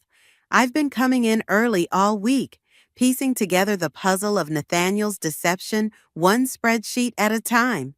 You shouldn't be here. I nearly jump out of my skin. Ryder stands in my cubicle entrance, his usual smirk replaced by something harder. He's holding a coffee cup from the shop down the street, the same place Nathaniel gets his morning brew. I could say the same to you, I reply, trying to keep my voice steady as I minimize my screen. Early meeting? With Nathaniel. He steps closer, setting his coffee on my desk. He mentioned you've been asking questions. Of course he has. My skin crawls at the thought of them discussing me over their morning coffee. Just trying to resolve a payroll issue. Right. Ryder leans against my desk, too close for comfort. Look, Francesca, I like you, so let me give you some friendly advice. Drop it. Why? I meet his gaze directly. Are your paychecks short too? Something flickers across his face. Guilt? Fear? But it's gone in an instant, replaced by that practiced corporate mask. I'm up for the senior analyst position. I've worked too hard to let anyone rock the boat now. The pieces click into place. That's why you're here so early. You're his new protege. Someone has to be. He straightens up, adjusting his perfectly knotted tie. Just think about what you're risking and who you might take down with you. After he leaves, I sit in the growing morning light, my hands shaking slightly. Opening my email, I find Xavier's response from last night. Coffee 9 a.m. Come alone. The cafe is busy with morning rush when I arrive. Xavier sits in a corner booth, looking exactly like his website photo. Intense eyes, pressed shirt, the kind of face that makes people want to confess their secrets. You must be Francesca. He doesn't stand, just gestures to the seat across from him. Tell me why I'm here. I pull out my laptop, turning it to face him. 3 months of doctored payroll records. Not just mine. I've found discrepancies in at least 5 other accounts. He glances at the screen, unimpressed. Payroll fraud isn't exactly front-page material. What about 3 sealed wrongful termination lawsuits? That gets his attention. And systematic intimidation of employees who speak up? Xavier leans forward, his coffee forgotten. You have proof? Some, not enough. I take a deep breath, but I know where to find more. He studies me for a long moment. Why are you really doing this? Revenge? Justice. The word comes out harder than I intend. Someone has to stop him. Justice and revenge look awfully similar from where I'm sitting. He pulls out a notebook, old-school reporter style. Tell me about the sealed lawsuits. For the next hour, I lay it all out. The missing money, Lorelei's cover-up, Ryder's veiled threats. Xavier takes notes, occasionally asking sharp questions that make me see connections I'd missed. There's something bigger here, he says finally. These numbers you've found, they're too neat, too careful. This isn't just about skimming payroll. What do you mean? I mean, he's cut off by my phone buzzing. It's a message from Beatrice. Where are you? Nathaniel called emergency department meeting. 10 minutes. My heart races. I have to go. Xavier grabs my wrist as I stand. Be careful. Men like Nathaniel, they don't just steal money, they steal lives. The department meeting is already in full swing when I slip in. Nathaniel stands at the front, radiating authority in his tailored suit. His eyes find me as I take a seat, and his smile doesn't waver. As I was saying, in light of recent concerns about our payroll system, we'll be implementing new security measures. All financial queries should now go through proper channels, meaning me. My blood runs cold as I spot Ryder in the corner, watching me with something like pity. Nathaniel's still talking, but all I can hear is the message beneath his words. I'm in control. Don't fight it. Back at my desk, a new email waits in my inbox. From an anonymous account, subject line empty. Inside is a single line. Loading dock, midnight Thursday, bring a flash drive. I stare at the words until they blur, my heart pounding. This is it, the evidence I need, gift wrapped by someone on the inside. Or it's a trap, designed to catch me in the act. Either way, I realize I'm going. Because Xavier's right, this is bigger than missing paychecks, and I'm done being afraid. The loading dock at midnight feels like a scene from a bad thriller movie. Every shadow seems to hide a threat, and the distant hum of the city sounds like whispered warnings. I check my phone again, 11:58 p.m. My flash drive feels heavy in my pocket. A door creaks behind me. I spin around, heart in my throat. Jesus, Francesca! Lorelei steps into the dim light, her heels clicking softly on concrete. I wasn't sure you'd come. Of all the people I expected to see here, our HR manager wasn't one of them. You sent the email? She nods, glancing nervously over her shoulder. We don't have much time. Nathaniel has a meeting tomorrow morning with the board. He's going to announce a restructuring. Mass layoffs disguised as cost-cutting measures. What does that have to do with the missing payroll money? Everything. She pulls out a USB drive of her own. He's been siphoning funds for months, building a cushion to protect himself when it all falls apart. The company's bleeding money, but he's making sure his golden parachute is well funded. My mind races, and the layoffs are his cover story? He's going to blame poor performance, point fingers at middle management. Meanwhile, he walks away clean with millions. She hands me the drive.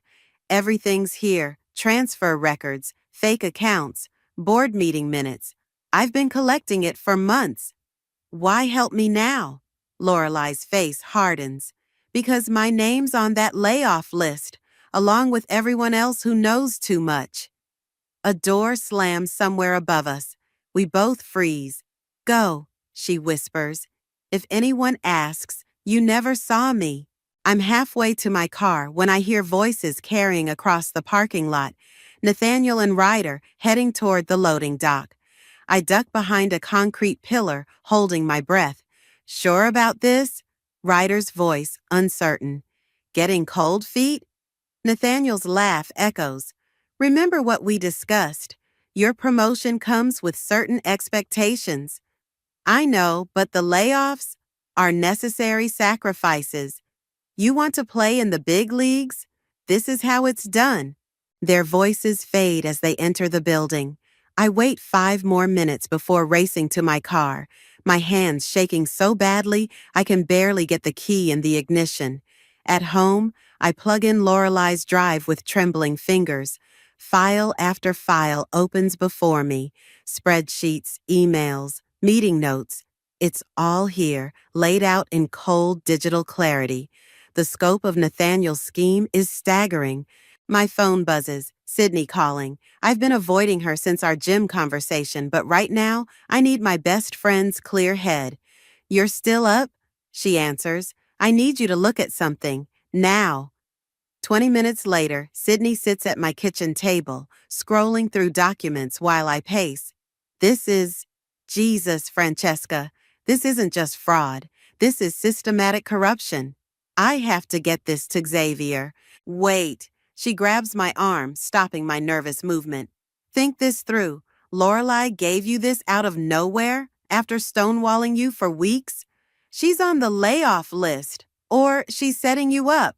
Sydney's lawyer voice is in full effect now. What if Nathaniel put her up to this? Give you falsified documents, catch you trying to leak them? I sink into a chair, the weight of doubt crushing my chest. So I do nothing?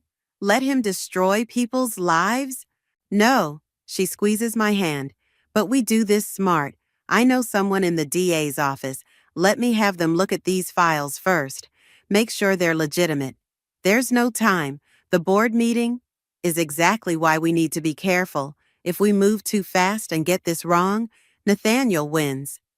I close my eyes, seeing Lorelei's face in the loading dock shadows, hearing Nathaniel's casual cruelty to Ryder.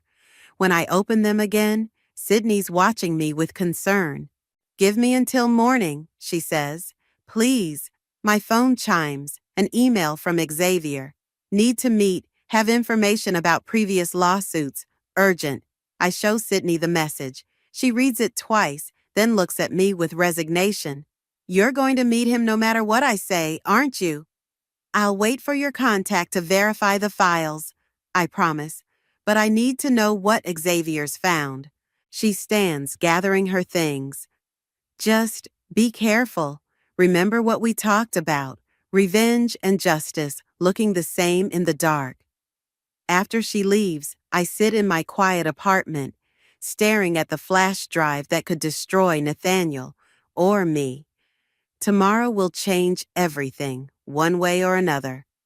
The thought should terrify me, but instead I feel strangely calm. Because Sydney's wrong about one thing, in the dark is exactly where justice needs to be right now. And I'm done being afraid of the shadows. The city stretches out below me like a circuit board of lights, each one representing a life untouched by the storm brewing in our office. I've escaped to the roof during lunch, needing space to process Xavier's bombshell from our morning meeting. The previous lawsuits weren't just about wrongful termination, he'd told me, sliding photos across the cafe table. They were about systematic harassment, intimidation, and worse. The faces in those photos haunt me now. 3 women, all like me, mid-career professionals who'd noticed discrepancies, who'd tried to speak up. All destroyed, not just professionally, but personally. The roof access door creaks open behind me. I turn, expecting the building maintenance worker who usually catches me up here. Instead, I find Beatrice. I knew I'd find you here, she says, wrapping her cardigan tighter against the wind. You always disappear up here when things get heavy. How did you? I've worked here 8 years, Francesca. I notice things. She joins me at the railing, like how you've been coming in early, meeting with that reporter, digging through old files. My heart pounds. Are you going to tell Nathaniel? She laughs, but there's no humor in it. 4 years ago, I was you. Found similar discrepancies, started asking questions. Want to know what happened?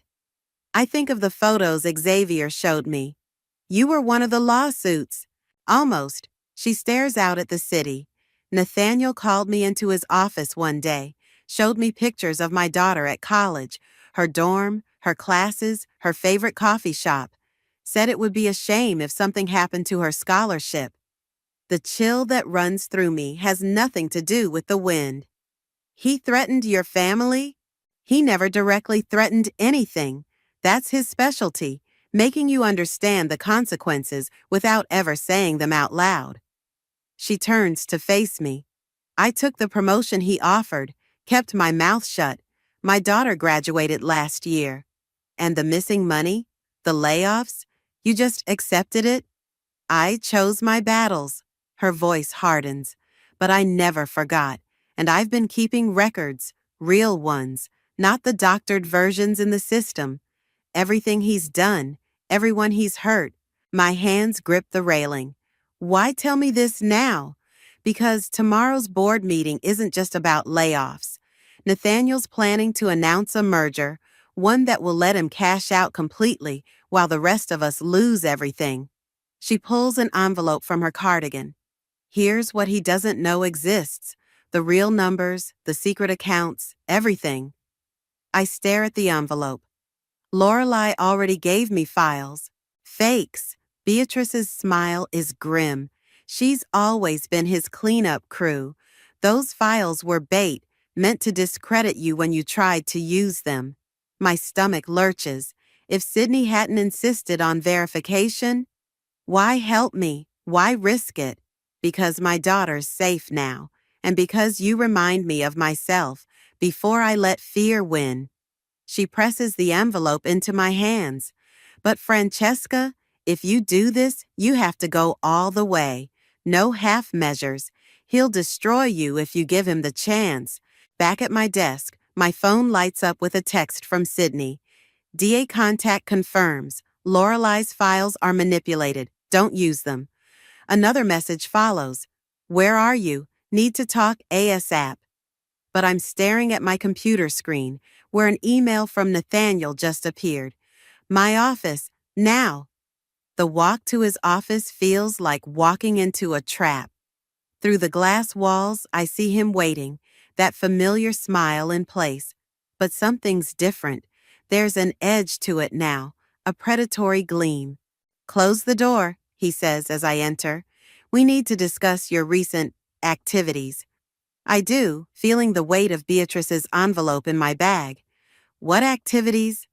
Please. He stands, circling his desk. The early mornings, the meetings with that reporter. Did you really think I wouldn't know? His smile widens. Did you really think Lorelei gave you those files without my knowledge? My pulse races, but I keep my face neutral. I don't know what you're talking about. No? He picks up a folder from his desk. Then you won't mind explaining these to the board tomorrow? Your falsified accusations, your attempts to damage the company. He lets the threat hang, unless we can come to an arrangement. I think of Beatrice's daughter, of the women in Xavier's photos, of how many others Nathaniel has silenced with that same smile. I'll think about it, I say, standing. His smile slips just slightly. He expected me to break immediately. Don't take too long. The board meets at 9. Walking out, my phone buzzes again. Xavier this time. Major development. Meet tonight. Bring everything you have. I touch Beatrice's envelope through my bag. Tomorrow's board meeting just became a deadline, not for Nathaniel's announcement, but for his downfall. Because this time, he picked the wrong person to threaten, and I'm done thinking small. Thunder rolls across the city as I hand Xavier the envelope in the nearly empty cafe. Rain pounds against the windows, matching my pulse. Everything's here. The real numbers, the secret accounts. proof of the merger. He flips through the documents, his expression darkening. This is bigger than we thought. The merger isn't just a cash grab, it's a cover-up. They're selling to a shell company Nathaniel controls. How is that even possible? Because half the board is in on it. He spreads out several papers. See these signatures? They're all connected to offshore accounts. Once the merger goes through, the company gets stripped for parts while they all walk away rich. My hands shake as I lift my coffee cup. And everyone else? Loses everything. Jobs, pensions, benefits. He leans forward. But here's what you don't know. I found one of his previous victims. She's willing to go on record. Hope flares in my chest, but before I can respond, my phone buzzes. A text from Ryder. Need to talk. It's about tomorrow, please. I have to go, I tell Xavier, standing. How long will you need to verify everything? Give me 2 hours. If it all checks out, we can stop tomorrow's board meeting before. The cafe door chimes. Lorelei walks in, freezing when she sees us. Her makeup is smeared like she's been crying.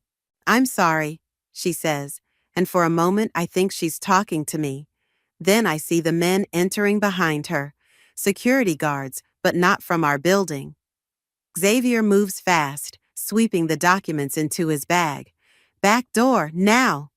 We run through the kitchen, ignoring the shouts behind us. The rain hits like needles as we burst into the alley. Xavier pushes me toward the street. Go, I'll hold them off. I sprint through puddles, my shoes soaked and slipping. Behind me, I hear scuffling, angry voices. My phone keeps buzzing, Ryder's messages growing more urgent. 20 minutes later, I'm in a 24-hour diner, dripping water onto cracked vinyl seats. Ryder sits across from me, looking as drenched as I feel. They took Xavier's bag, he says without preamble. Lorelei called them as soon as she saw you together.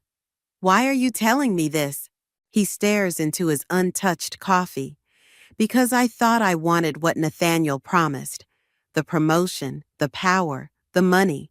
But watching him destroy people, he looks up, and I see real fear in his eyes. He's going to announce the merger tomorrow, and anyone who knows the truth either disappears or becomes complicit. Like you? I saw what he did to the others, what he's planning for you. His hand shakes as he reaches for his phone. I've been recording our conversations, everything he said about the merger, the threats, all of it. Hope rises again, but I force it down. Why should I trust you? Because I'm on the layoff list too. He needed someone to blame when it all falls apart.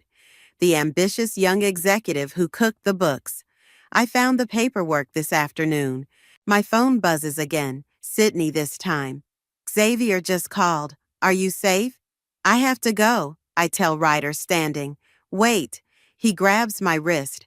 There's more. The board meeting, it's not at 9. He moved it to 8. He knows you're planning something. Rain is still falling as I race to Sydney's apartment. She opens the door before I can knock, pulling me into a fierce hug. Xavier's okay, she says immediately. Shaken up, but they didn't hurt him. The documents, gone. I sink onto her couch. Everything Beatrice gave me. Not everything. She hands me her laptop. Xavier emailed me copies before the meeting, and with Ryder's recordings. It's not enough. I stare at the screen, seeing Nathaniel's smug smile.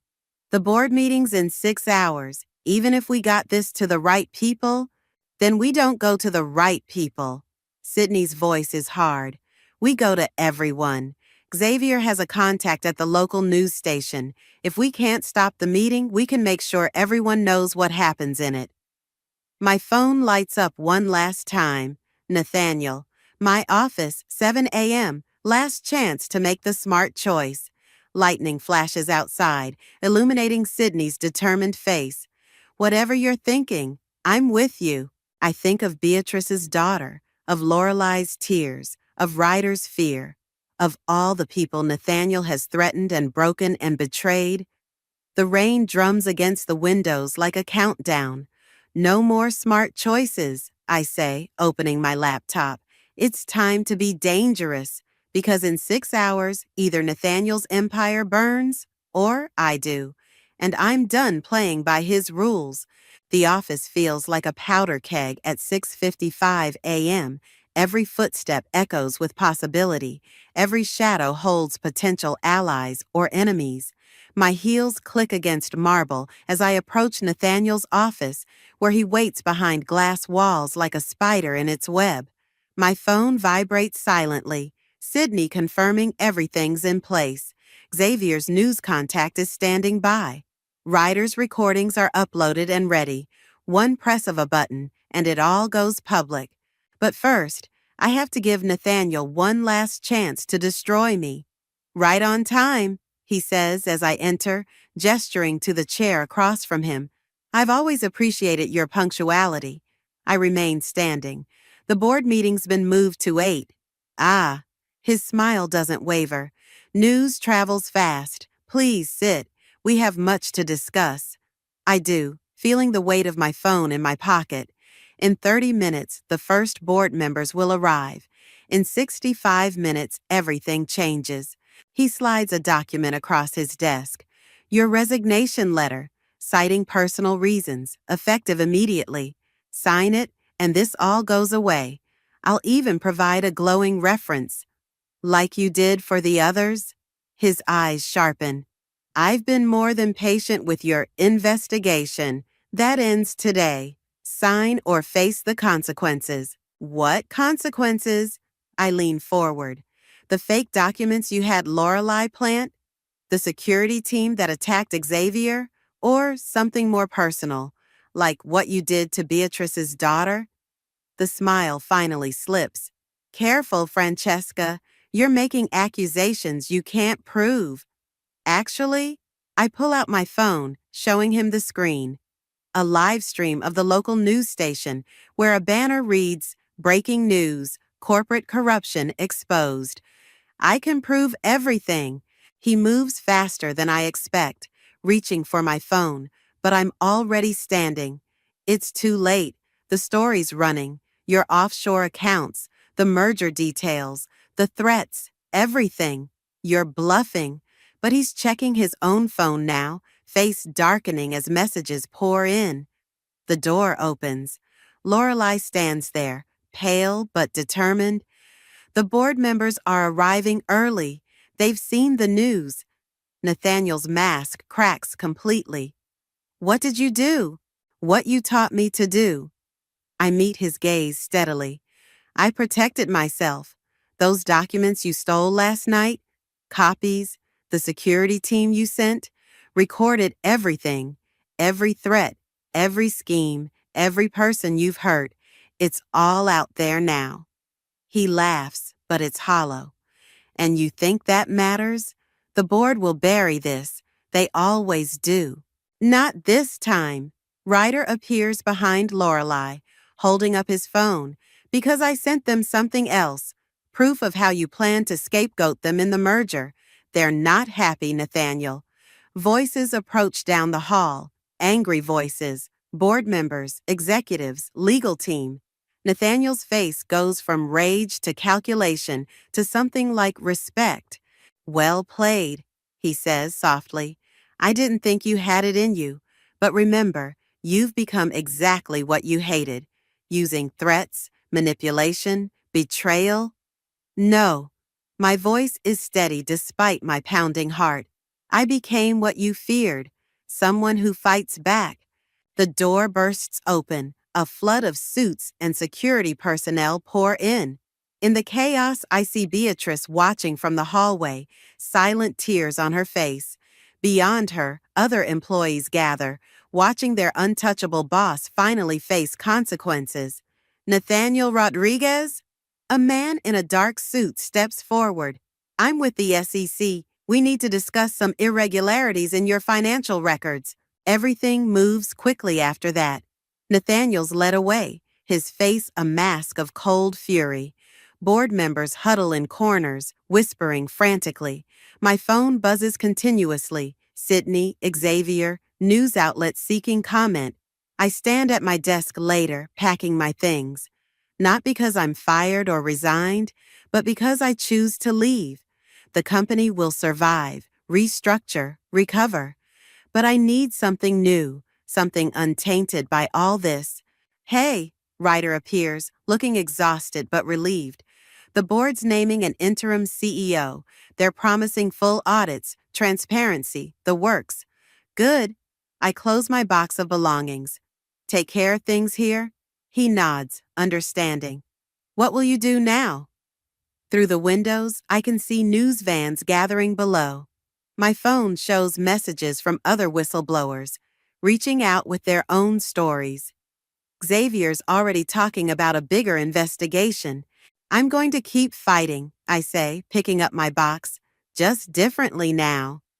As I walk out, employees stand in silent solidarity. Some nod, some smile, some just watch. I pass Beatrice's desk, where a fresh daffodil sits in a small vase, a symbol of new beginnings. Outside, the morning sun feels different on my face, warmer, cleaner, like everything that felt impossible yesterday is suddenly within reach. My phone buzzes one last time. Sydney. Ready for breakfast? We have work to do. I smile, stepping into the light. Yes, we do, and this time, we're doing it right. The whispers follow me through the office corridors, but they're different now. Gone is the fear, the hesitation. In their place, something new grows: hope, determination, strength. I pause at my old desk, where another employee now sits. She looks up, recognition flashing across her face. You're her, the one who exposed everything. Just someone who stopped being afraid, I say, continuing toward the conference room. The interim CEO asked me to consult on the company's new ethics policies. I agreed on one condition, that every employee affected by Nathaniel's schemes be made whole, not just financially, but with real protections moving forward. Inside the conference room, familiar faces wait. Beatrice, now head of the Employee Advocacy Committee. Lorelei, demoted but working to rebuild trust. Ryder, channeling his ambition into actual leadership instead of manipulation. The whistleblower returns, Ryder says, but there's respect in his voice now. I set my laptop on the table. Let's talk about real change. For the next hour, we draft policies with actual teeth, protection for whistleblowers, independent oversight, anonymous reporting systems. Every suggestion sparks debate, but it's healthy now, open, honest, focused on solutions instead of survival. My phone buzzes partway through, Xavier sending updates about Nathaniel's case. The evidence keeps mounting, more victims coming forward, the story growing beyond just our company. You know he still has supporters, Lorelei says during a break, her voice low. People who think you went too far, who say you destroyed something good to serve your own agenda. Let them talk. I meet her eyes. We both know the truth. She looks away first. I should have helped sooner, should have been braver. You're helping now. That's what matters. The meeting ends with real progress, real commitments. As others file out, Beatrice lingers. I have something for you, she says, pulling out an envelope. It came to the office addressed to Anonymous Hero. Inside is a letter from a young woman, Beatrice's daughter. She writes about watching her mother change over the years, about understanding now why that change happened, about feeling proud to see her mother stand tall again. She's right, Beatrice says softly. We're all standing taller now. My phone buzzes again, Sydney this time. Turn on the news, now. The break room television shows Nathaniel being led into court, his perfect smile finally cracked. But it's the headline below that catches my eye. Corporate whistleblower sparks national movement. The story isn't just about our company anymore. Other whistleblowers are coming forward across the country. Other companies facing scrutiny. Other workers finding their voice. Quite a ripple effect you started, says a voice behind me. I turn to find Xavier, looking more relaxed than I've ever seen him. Hear about the ethics policies? Actually, he grins, I'm here about your new job offer. The advocacy group I mentioned, they're ready to meet. I think about the letter in my pocket, about Beatrice's daughter seeing her mother stand tall, about all the others out there still afraid to speak up. Tell them yes, I say. But I have conditions. Back at my old desk, I watch the new occupant work. She reminds me of myself from before, head down, following rules, trying to be perfect. But when she looks up again, I see something different in her eyes, something that wasn't there in mine back then. She knows she has power now. They all do. My phone buzzes one last time as I head for the elevator. An unknown number, but I recognize the area code from the prison where Nathaniel awaits trial. I delete the message unread. Outside, the city feels different. Not because it's changed, but because I have. The buildings still stretch toward the sky. People still hurry along the sidewalks. Life still moves at its relentless pace. But now I see the hidden stories behind every window. The quiet battles being fought in fluorescent-lit offices. The small acts of courage that can spark revolutions. Sydney waits by her car, ready for our meeting with the advocacy group. Ready to change the world? I think about that first missing paycheck, about how small I felt in Nathaniel's office, about how fear can make us forget our own strength. No, I say, smiling as I get in the car, ready to help others change it themselves. Because that's the real victory. Not just finding my voice, but helping others find theirs. One story at a time, one truth at a time, until the whispers become a roar that can't be silenced. The sunset bleeds through my office window, casting long shadows across the desk where I've spent the last 4 years building someone else's dream. There's something different about tonight's light, something final. My fingertips trace the edge of my keyboard, memorizing its familiar texture, while my stomach twists with the certainty that everything's about to change. I should have seen it coming. The whispered conversations that stopped when I walked by. The way Talia's eyes wouldn't quite meet mine during our morning coffee ritual. The sudden scheduling conflicts whenever I tried to get time with Pierce. But I wanted so badly to believe I was being paranoid. My phone buzzes. Pierce's name appears on the screen. My office, now. The walk down the hallway feels like moving through water. Each step echoes against the polished concrete floors of our startup-turned empire. Engineers hunch over their screens, headphones firmly in place. None of them look up. They know what's coming, probably knew before I did. Gianna, Pierce doesn't stand when I enter. He remains seated behind his massive desk, fingers steepled like some cartoon villain. Please, sit. I remain standing. I'd prefer not to. Suit yourself. He sighs as if I'm already exhausting him. We're implementing some structural changes. The board feels we need to streamline operations, focus on core competencies. Cut the corporate bullshit, Pierce. My voice comes out steadier than I feel. Just tell me I'm fired. His lips twitch. Your position has been eliminated. Talia will be absorbing your responsibilities as part of her promotion to Chief Product Officer. The betrayal hits like a physical blow. Talia, my friend, my confidant, the person I trained myself, has been orchestrating this behind my back. All those late-night strategy sessions, all the secrets we shared. I feel sick. Effective immediately, Pierce continues, sliding a manila envelope across his desk. Your severance package is generous. Sign today, and we'll add 3 months of healthcare coverage. I want to scream. I want to flip his pretentious desk. I want to march straight to Talia's office and demand answers. Instead, I smile. You really think you can buy my silence? Something flickers in his eyes. Uncertainty? Fear? Good. The company appreciates your contributions, Gianna. But business is business. I'm sure you understand. Oh, I understand perfectly. I lean forward, placing my palms flat on his desk. I understand that you're making a massive mistake. And I understand that someday, maybe not tomorrow, maybe not next month, but someday you'll realize exactly what you've lost. Are you threatening me? His voice hardens. Threatening? No, making a promise.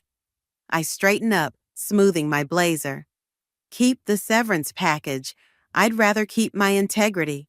I turn to leave, but his voice stops me. Don't do anything foolish, Gianna. Remember who holds the power here. Looking back over my shoulder, I let him see the fire in my eyes. That's your first mistake, Pierce. You think power is something you hold. I think it's something you earn. And you've just made a very powerful enemy. The door clicks shut behind me with satisfying finality. My hands shake as I gather my things, dropping family photos and spare chargers into my bag. A shadow falls across my desk. Talia. Gianna, she starts. I hold up my hand. Don't. Just don't. You have to understand, it wasn't personal. Wasn't personal?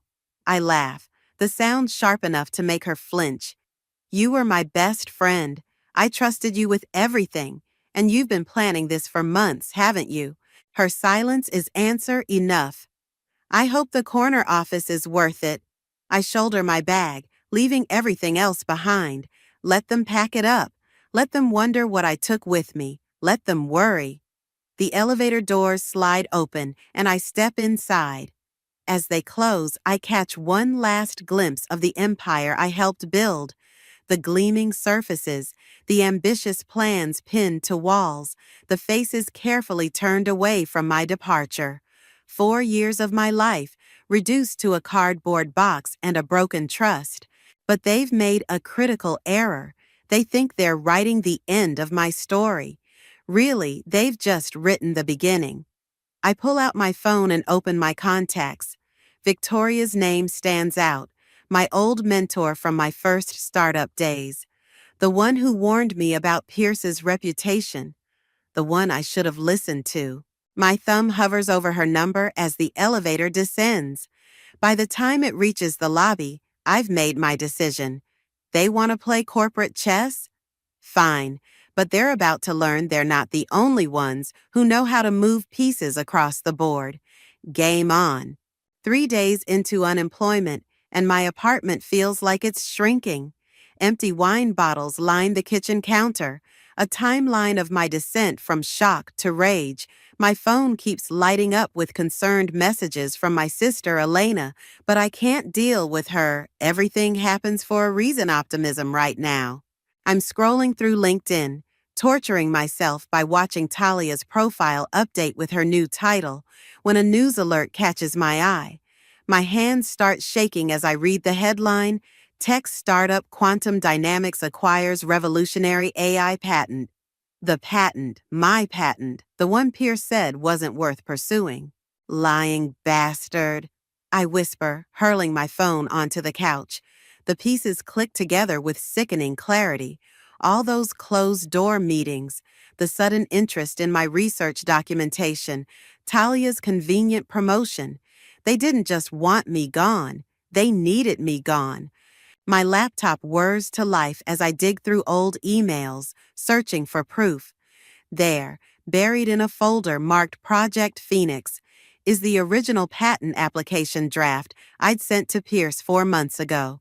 His response, not aligned with current business objectives. Table this for now.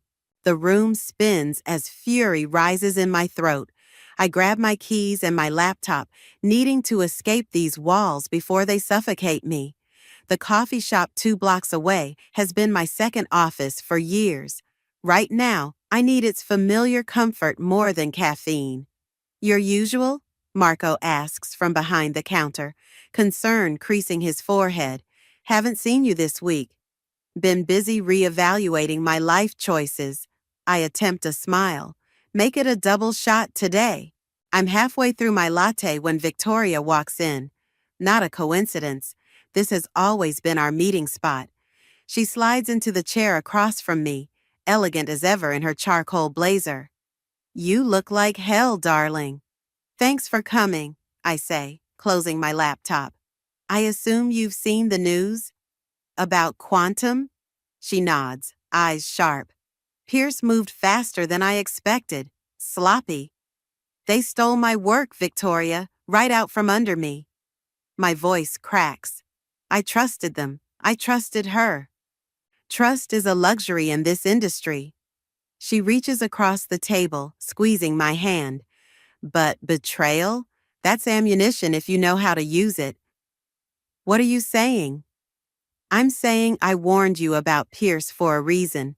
I've watched him destroy careers before. But you? She leans back, a slight smile playing at her lips.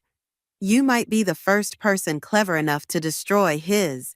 My phone buzzes. Talia's name appears on the screen. After 3 days of silence, now she wants to talk? I decline the call, but seconds later, a text appears. Please, I need to explain. Meet me at Riverside Park? Victoria reads the message over my shoulder. Go, she says. But remember, everything she says is either ammunition or misdirection. Choose wisely. The park is quiet this time of day. Talia sits on our usual bench, the one where we used to eat lunch and dream up product features. She looks smaller somehow, hunched against the autumn wind. I tried to tell you, she says as I approach. I wanted to warn you, but Pierce. Save it. I remain standing, using my height to full advantage. I don't need explanations. I need answers. Did you know about the patent? She flinches. Not at first. By the time I found out, the deal was already. When? My voice could freeze hell. When did you know? 2 months ago. She stares at her hands. Pierce said if I didn't play along, I'd be next. I had to protect myself. By sacrificing me? Tears burn behind my eyes, but I refuse to let them fall. I would have protected you. That's what friends do. Gianna, please. No. I step back as she reaches for me. You don't get to ask anything of me anymore, but I want you to remember this moment. Remember how it feels, because when everything falls apart, and it will, you'll know exactly who to blame. Walking away, I pull out my phone and text Victoria. I'm in, whatever it takes. Her response comes immediately. Dinner, tonight. Bring everything you have on Project Phoenix. The sun sets behind the city skyline, painting the buildings in shades of revenge. In my pocket, my phone buzzes with another call from Talia. This time, I don't even look at the screen. They thought they could erase me. Instead, they've given me nothing left to lose. And that makes me more dangerous than they could possibly imagine. Victoria's penthouse office feels more like a war room tonight. Stacks of documents cover her glass dining table, while my laptop screen casts a blue glow across our tired faces. The persistent hum of her ceiling fan matches the buzz in my head after 6 hours of strategic planning. Run it by me again, Victoria says, swirling her whiskey. Every detail matters. The patent application wasn't just about AI integration. I pull up the original schematics. It was a complete system architecture. Pierce didn't just steal my idea. He stole the foundation for their entire next-gen platform. And the backup files? Encrypted, stored on my personal cloud drive. I manage a small smile. Some of us learned from your paranoia. Wisdom, darling, not paranoia. She taps her screen. Dorian's speaking at the Tech Summit next week. He's been pushing ethical AI development. Could be useful. I freeze at the name. Dorian Dixon, Pierce's former partner? The same.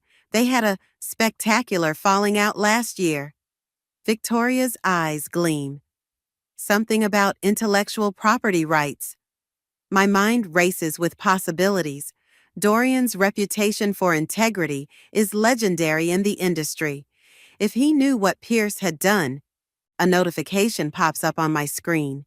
An email from an anonymous account. My heart stops when I see the subject line. Project Phoenix, full documentation. Victoria. My voice shakes. Look at this. The attached files contain everything. Internal memos, meeting minutes, acquisition paperwork. All proving Pierce knew about my patent's value months ago. All proving the theft was deliberate. Well, Victoria breathes. Someone's feeling guilty. Talia. The realization hits like lightning. This has to be from her. Perhaps. Victoria's tone turns cautionary. Or perhaps it's Pierce setting a trap. Anonymous evidence has a funny way of backfiring in court. She's right. Using these files would reveal our source, potentially destroying any legal advantage. But something else catches my eye. A calendar invite for tomorrow morning. Pierce is presenting Quantum's acquisition to potential investors. What if we don't need the files? I lean forward, energy surging through my exhaustion. What if we just need the right audience? Victoria's eyebrow arches. I'm listening. The next morning finds me in the lobby of the Millennium Hotel, heart pounding beneath my most expensive suit. Investors and tech journalists mill around, waiting for Pierce's presentation. I spot Dorian near the coffee station, his tall frame impossible to miss. Mr. Dixon, I extend my hand. Gianna Wheeler. Recognition flickers in his eyes. Pierce's former product lead. Among other things, I keep my voice low. I believe we share some concerns about Quantum's latest acquisition. He studies me for a long moment. Coffee? We find a quiet corner. I lay out the basics, my patent, the theft, the timing. With each detail, his expression darkens. I've suspected something like this, he says finally. Pierce's ethics have always been flexible, but proving it, I don't need to prove it yet. I glance toward the conference room doors. I just need to raise the right questions during his presentation. Dorian's lips curve slightly. Questions about the original patent application? Questions about everything. I pull out my phone, showing him my presentation badge, courtesy of Victoria's connections. Unless you think I should walk away? He considers me carefully. Walking away would be safer. I didn't come here to be safe. No, he says softly. I don't suppose you did. He pulls out a business card, scribbling on the back. This is my private number. When this goes sideways, and it will, call me. The conference room fills quickly. I spot Talia near the front, looking polished but tense. She doesn't see me slip into a seat near the middle, laptop ready. Pierce takes the stage, radiating confidence. Today, we're announcing a revolutionary step forward in AI technology. I wait until he's deep into the technical specifications before raising my hand. Could you clarify something about the core architecture? He falters slightly, finally seeing me. Perhaps we could address questions after. It's just that the design seems remarkably similar to a patent application submitted to Quantum 4 months ago. My voice carries clearly through the room. Before any acquisition discussions with Quantum, interesting timing, wouldn't you say? The room stirs. Journalists' fingers fly across keyboards. Pierce's face hardens as he realizes what's happening. Ms. Wheeler, if you have concerns, my legal team would be happy to. Oh, I have more than concerns. I stand slowly. I have questions, and I think everyone here deserves answers. Talia's face has gone white. Phones are coming out, recording. And in the back of the room, Dorian Dixon leans forward, looking very interested indeed. Game on indeed. The aftermath of the presentation hits like a tsunami. Tech blogs explode with headlines about potential patent theft. Quantum's stock takes a dive, and my LinkedIn inbox floods with messages. But victory feels hollow when my phone lights up with an unfamiliar number. Ms. Wheeler? A clipped professional voice. This is Sandra from Blackwood Legal. We're representing Quantum Dynamics in a cease and desist action. My hands shake as I end the call. Within minutes, the email arrives. Pages of legal threats, demands for silence, warnings about malicious interference. They're trying to scare me. It's working. I forward the email to Victoria, then pace my apartment until she calls back.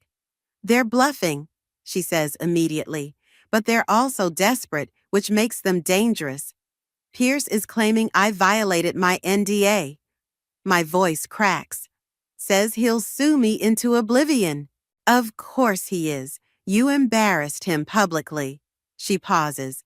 The question is, are you prepared for what comes next? Before I can answer, another call comes in. Dorian. Hold on, I tell Victoria. I assume you've received their legal threat? He says without preamble. Just now, Meet me at the Grove. 1 hour. He hangs up before I can respond. The Grove is quiet for a weekday afternoon. Dorian sits at a corner table, a manila envelope in front of him. His expression is grave. Before we continue, he says as I sit, I need to know exactly what you're trying to achieve here. Justice, recognition for my work, to stop Pierce from, no. He cuts me off. The truth, Gianna, what do you really want? The question hits harder than it should. I want them to hurt like I hurt. I want them to lose everything like I did. He nods slowly. Then you should see this. He slides the envelope across the table. Inside are documents, financial records, board meeting minutes, emails. My stomach lurches as I read. This can't be right. Pierce has been cooking the books for months. Quantum is bleeding money. The acquisition of your patent, it's their last play for survival. Understanding dawns with horrible clarity. If I pursue this, if I prove the theft, the company collapses. Hundreds of employees lose their jobs, including many who had nothing to do with what happened to you. My coffee turns bitter in my mouth. All those engineers I used to work with, the marketing team, the customer service reps, all of them casualties of my revenge. Why are you showing me this? Dorian leans back, studying me. Because 15 years ago, I was you, ready to burn everything down because I'd been wronged. Someone showed me the bigger picture. Now I'm doing the same. So I'm just supposed to let them win? The words taste like ash. No, you're supposed to be smarter than them. He pulls out his phone, showing me an email.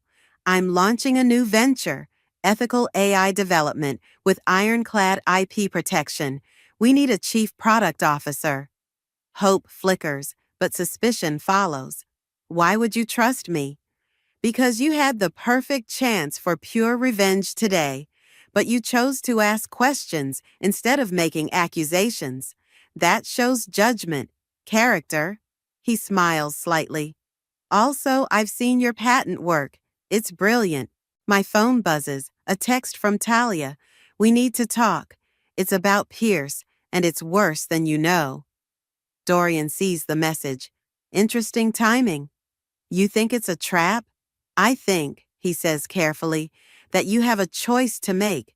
You can destroy Quantum and everyone in it, or you can build something better, something that makes Pierce and his kind obsolete. I stare at Talia's message, remembering the anonymous email with the documentation. If she's turning on Pierce now, what would you do? I ask Dorian. I'd remember that true power isn't in destruction, it's in creation. He stands, dropping his business card on the table. Call me when you decide. Either way, I suspect things are about to get interesting. At home, I spread everything out on my kitchen counter. The legal threats, Dorian's documents, my original patent work. My reflection in the window looks different somehow. Harder, clearer. I pick up my phone and text Talia. Tomorrow, 8 a.m. You bring proof of whatever Pierce is hiding. I'll bring coffee. Then I email Victoria. Need your advice. Things just got complicated. Finally, I open my laptop and start typing. Not a lawsuit, not a public accusation, but something else entirely. A business plan. Because Dorian's right. If I'm going to do this, I'm going to do it right. Pierce wanted a war. Instead, I'm going to build an empire. The coffee shop is empty at 7:55 a.m., except for Talia, hunched over her laptop like it might shield her from what's coming. 2 cups sit in front of her. She remembers I take mine black. The gesture would mean something if trust wasn't a luxury I can't afford anymore. You look terrible, I say, sliding into the seat across from her. She does, designer clothes wrinkled, dark circles under her eyes. Haven't slept much lately. Guilt does that. Guilt or fear. I leave the coffee untouched. Show me what you found. Her hands shake as she turns her laptop toward me. Pierce isn't just stealing patents. He's stealing everything. Look. Spreadsheets fill the screen. Financial records, transfer logs, investor reports. Each tab reveals a new layer of fraud. Pierce hasn't just been cooking the books. He's been running a sophisticated shell game with investor funds. Jesus, my throat tightens. How long? At least a year, maybe longer. Talia's voice drops. That's why he needed your patent. The AI acquisition was supposed to attract new investors before everything collapsed. And you helped him. The words taste like poison. I didn't know at first. By the time I figured it out. She wraps her arms around herself. He has dirt on everyone, Gianna. Things that could destroy careers, relationships, lives. What does he have on you? Her silence speaks volumes. My phone buzzes. Victoria. Where are you? Emergency meeting in 20. Bring your laptop. I have to go. I stand, finally meeting Talia's eyes. Whatever Pierce has on you, get ahead of it. Because when this breaks, and it will break, you don't want to be on the wrong side. Victoria's office is a hurricane of activity. Dorian paces by the window, while Victoria directs what looks like a small army of lawyers via video call. Pierce moved faster than we expected, she says as I enter. He's calling an emergency board meeting. Today. My stomach drops. To do what? To authorize a merger. Dorian turns from the window. With global tech industries, they'll absorb all of Quantum's assets and liabilities, including any patent disputes, Victoria adds grimly. If this goes through, your claim gets buried in corporate red tape for years. My mind races. When's the meeting? 2 hours. Victoria dismisses the video call. We need to move now. No. The clarity of the moment surprises me. We need to let him make the first mistake. I pull out my phone, scrolling through recent calls until I find it, the number for Sandra at Blackwood Legal. How quickly can you get me into that board meeting? Victoria's eyes narrow. What are you planning? Something incredibly stupid. I hit dial. Or incredibly brilliant. 30 minutes later, I'm standing in Blackwood's sleek conference room, facing down 3 senior partners. Ms. Wheeler, Sandra begins, regarding the cease and desist. I'm not here about that.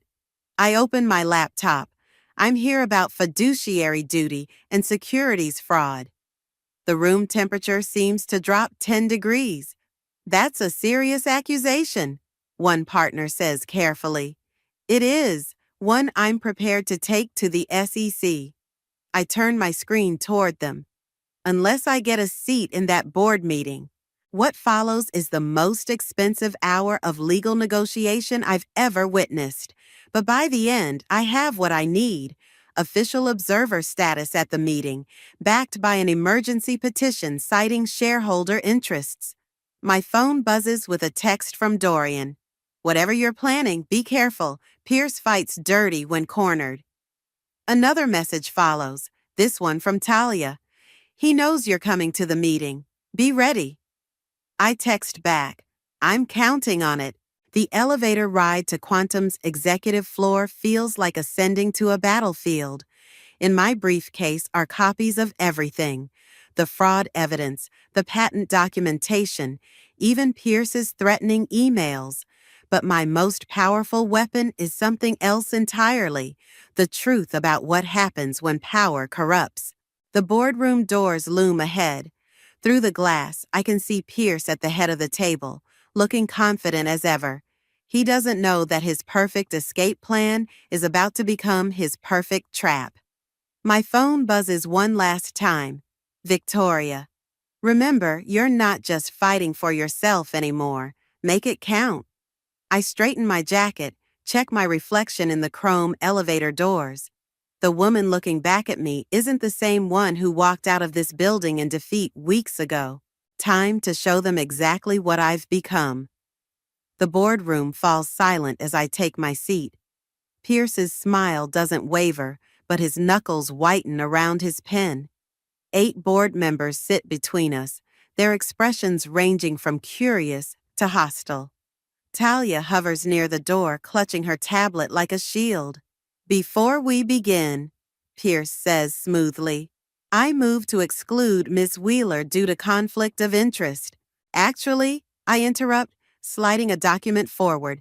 My presence has been legally secured, but please continue outlining the merger proposal. I'm particularly interested in the asset valuation section. His eyes narrow slightly. The game begins.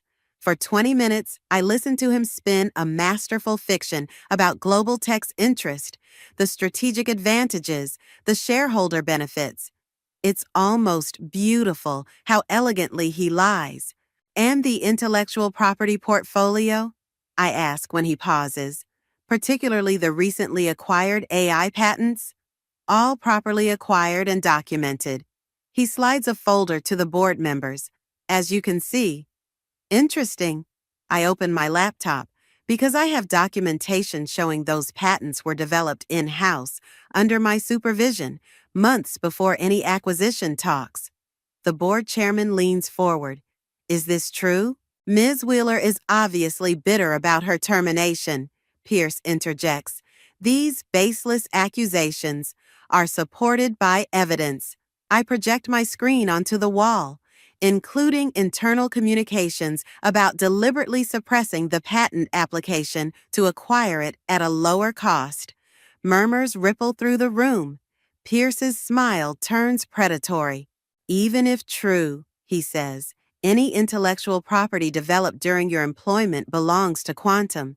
As your termination agreement clearly states, an agreement I never signed. I meet his gaze. But that's not really what this meeting is about, is it? His expression flickers. I stand slowly, commanding the room. This merger isn't about strategic growth.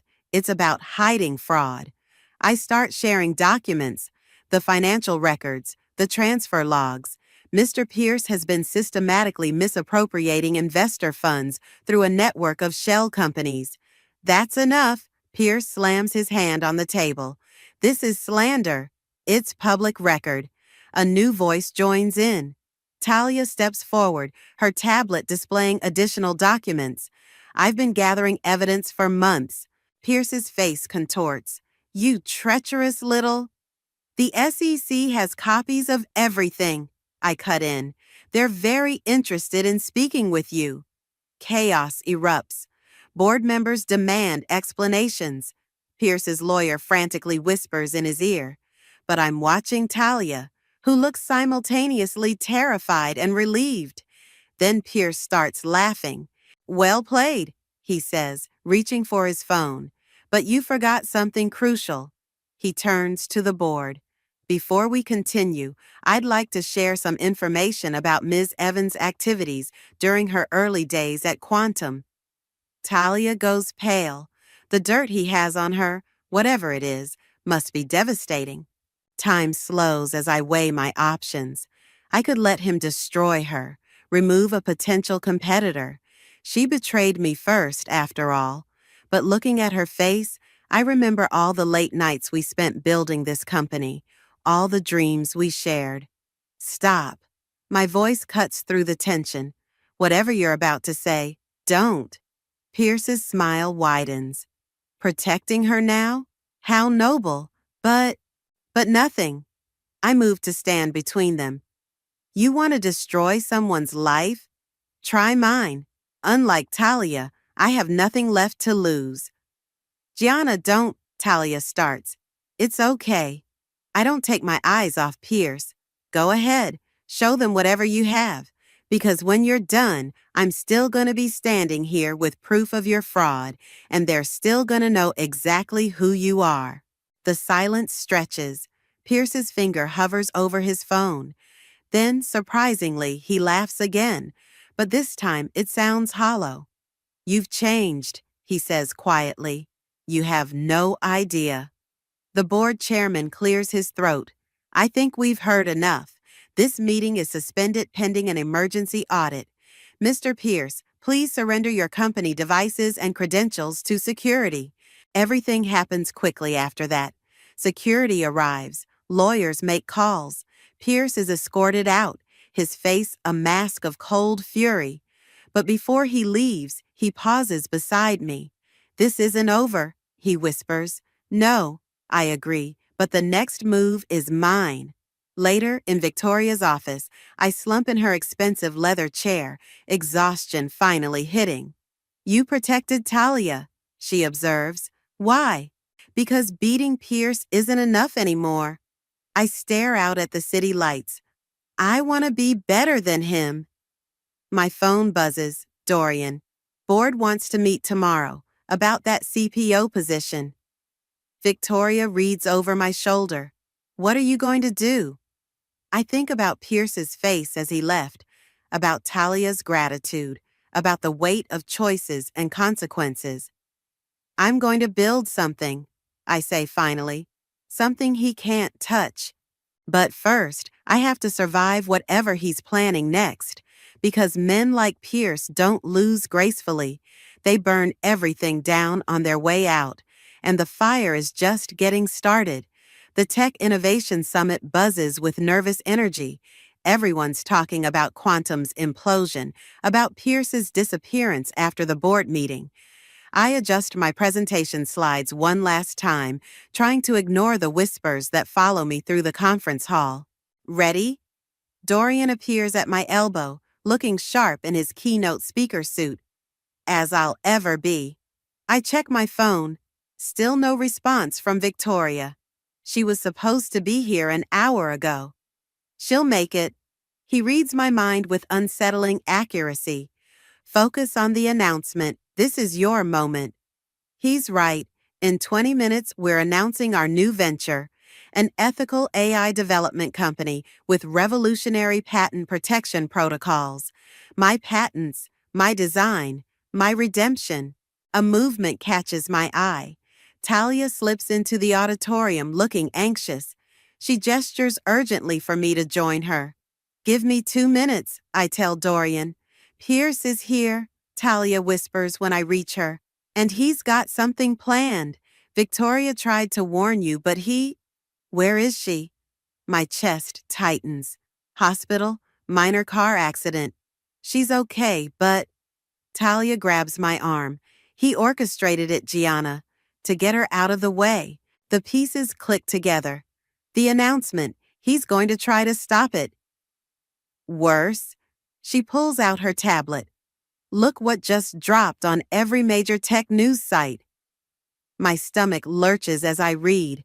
Anonymous sources claiming I stole the AI architecture from Quantum's secure servers. Fabricated evidence suggesting I orchestrated the company's collapse for personal gain. Pierce's final play, destroying my credibility before I can rebuild. The timing isn't coincidental, Talia says. He wants you to see this right before you go on stage. He wants you to break. My hands shake as notifications flood my phone. Journalists wanting comments, investors expressing concern. Everything we've built, everything I fought for, balanced on a knife's edge. Ladies and gentlemen, The announcer's voice booms. Please welcome our keynote speaker, Dorian Dixon. What are you gonna do? Talia asks. I straighten my spine. Change the game. Dorian takes the stage to enthusiastic applause. Right on cue, Pierce slips into the back row, looking satisfied. He doesn't see me approaching until I'm right beside him. Enjoying the show? I whisper. He doesn't flinch. Come to beg me to retract the story? No. I smile, channeling every ounce of his own cold confidence. Come to thank you. That gets his attention. You taught me something valuable, I continue as Dorian begins his speech. Power isn't in patents or positions, it's in truth. Truth? He scoffs. Look at your phone, Gianna. Look what truth gets you. I'm about to show you. Dorian's voice rises. And now, I'd like to introduce our Chief Product Officer and co-founder. I stand, straightening my jacket. Pierce's eyes widen as he realizes what's coming. You can't... Watch me. The lights feel warm as I take the stage. Hundreds of faces stare back at me, some recognizing me from the news stories they've just read. Perfect. Thank you, Dorian. My voice carries clear and strong. Before we announce our new venture, I want to tell you a story about power, corruption, and the cost of silence. For the next 10 minutes, I lay it all bare. The patent theft, the fraud, the manipulation, but most importantly, the evidence, all of it, displayed on the massive screen behind me, including security footage from quantum servers showing Pierce himself downloading my original designs. Innovation isn't built on theft, I conclude, watching Pierce's face turn ashen. It's built on integrity, which is why our new company's first product isn't just an AI platform. It's a blockchain-based patent protection system designed to make theft impossible. The audience erupts. In the back, Pierce stands, heading for the exit. But security, arranged by Dorian, is already waiting. One more thing, I say into the microphone. To the anonymous sources claiming I stole Quantum's technology, check your inboxes. The SEC just released their preliminary findings. Truth has a funny way of coming out. Later, after the handshakes and interviews, I find Talia waiting backstage. That was either incredibly brave or incredibly stupid, she says. Why not both? I'm still shaking with adrenaline. Thank you, for the warning, for everything. She shakes her head. I owed you that and more. My phone buzzes. Victoria, from her hospital bed. Told you you didn't need me, but next time, let's stick to metaphorical explosions. I laugh, feeling lighter than I have in months. Through the curtain, I can hear Dorian fielding questions about our launch timeline. The future stretches out bright and possible. Pierce taught me about power, but I learned about strength on my own, and I'm just getting started. The setting sun paints my new office in shades of amber, so different from the sterile fluorescence of Quantum. A stack of employment contracts sits on my desk. Our first wave of hires starts tomorrow. Among them, a bright-eyed developer named Alyssa, who reminds me of myself 4 years ago. My phone lights up with a news alert. Former Quantum CEO accepts plea deal. I don't need to read it. I was there this morning watching Pierce's carefully constructed facade finally crumble in the federal courthouse. A knock at my door pulls me from the memory. Got a minute? Dorian asks. Several, actually. I gesture to the visitor's chair. First time I've had breathing room in weeks. He sits, sliding a folder across my desk. The board approved your proposal, full autonomy on the mentorship program. I open the folder, scanning the documents. Everything I asked for, resources, funding, support staff, a real chance to change how the industry develops talent. There's something else. Dorian's tone makes me look up. Talia reached out. She's starting a consulting firm focused on ethical business practices, wants to partner with us on compliance training. The irony almost makes me laugh. What did you tell her? That it was your call. I stand walking to the window. Below, San Francisco bustles with evening energy. Somewhere out there, Pierce is facing the consequences of his choices. Somewhere else, Victoria is probably terrorizing her physical therapist with demands to return to work. You know, I say slowly, someone very wise once told me that true power isn't in destruction, it's in creation. Sounds like a smart person. He has his moments. I turn back to face him. Tell Talia yes, but with conditions. Everything transparent, everything above board. You sure? No. I smile. But that's kind of the point, isn't it? Trust isn't about being sure. It's about being brave enough to try again. Another knock interrupts us. Alyssa stands in the doorway, looking nervous but determined. Sorry to interrupt, but I had some ideas about the patent protection system, improvements on the blockchain integration.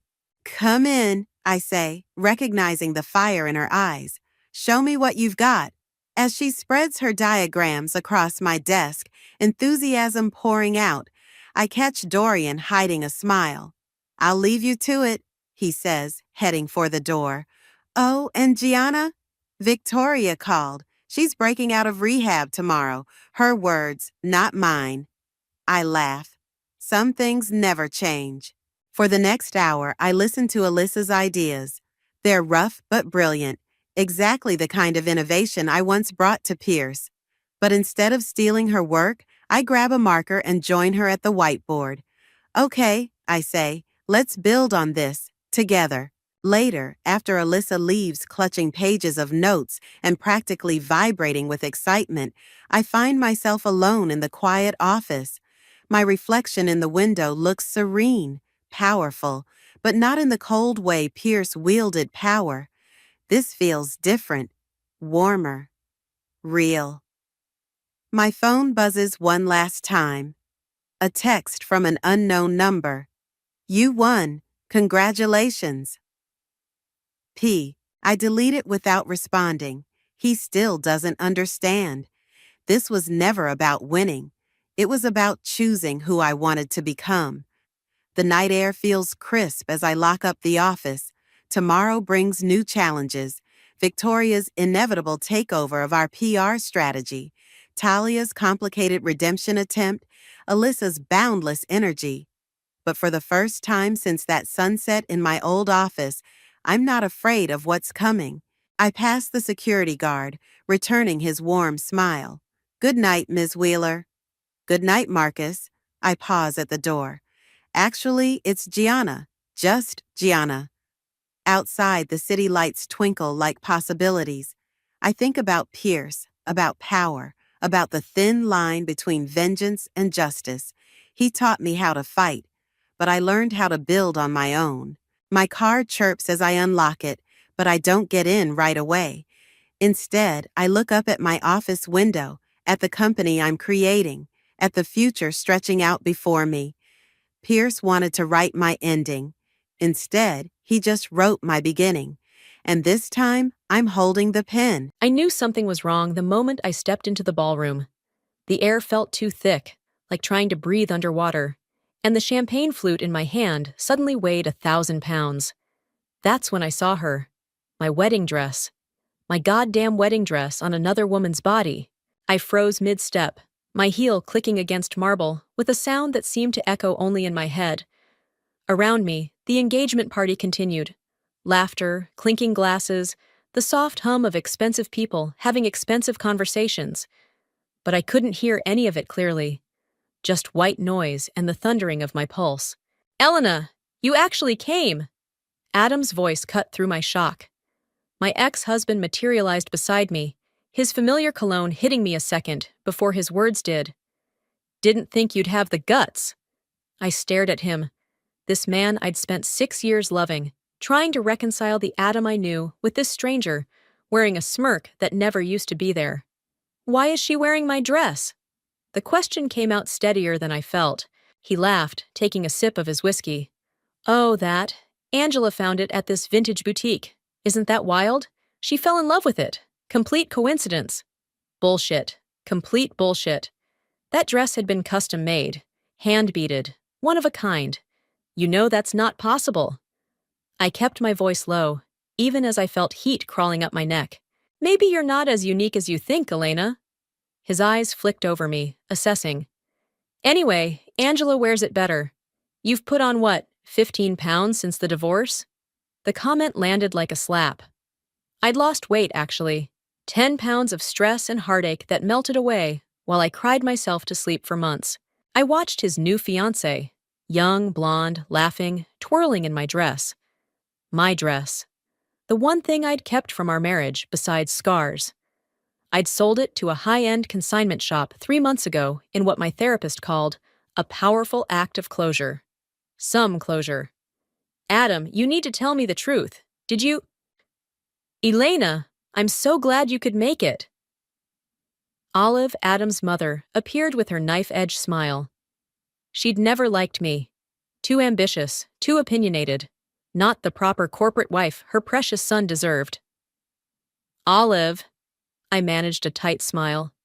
Congratulations on your future daughter-in-law. She looks familiar. Something flickered in her eyes. Satisfaction, maybe.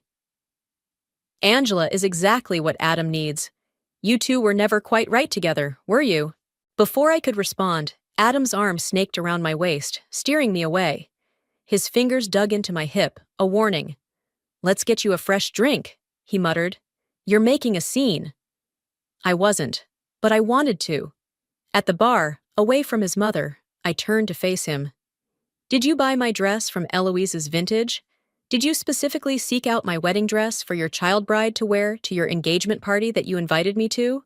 His smile never reached his eyes. You're being paranoid. It's just a dress.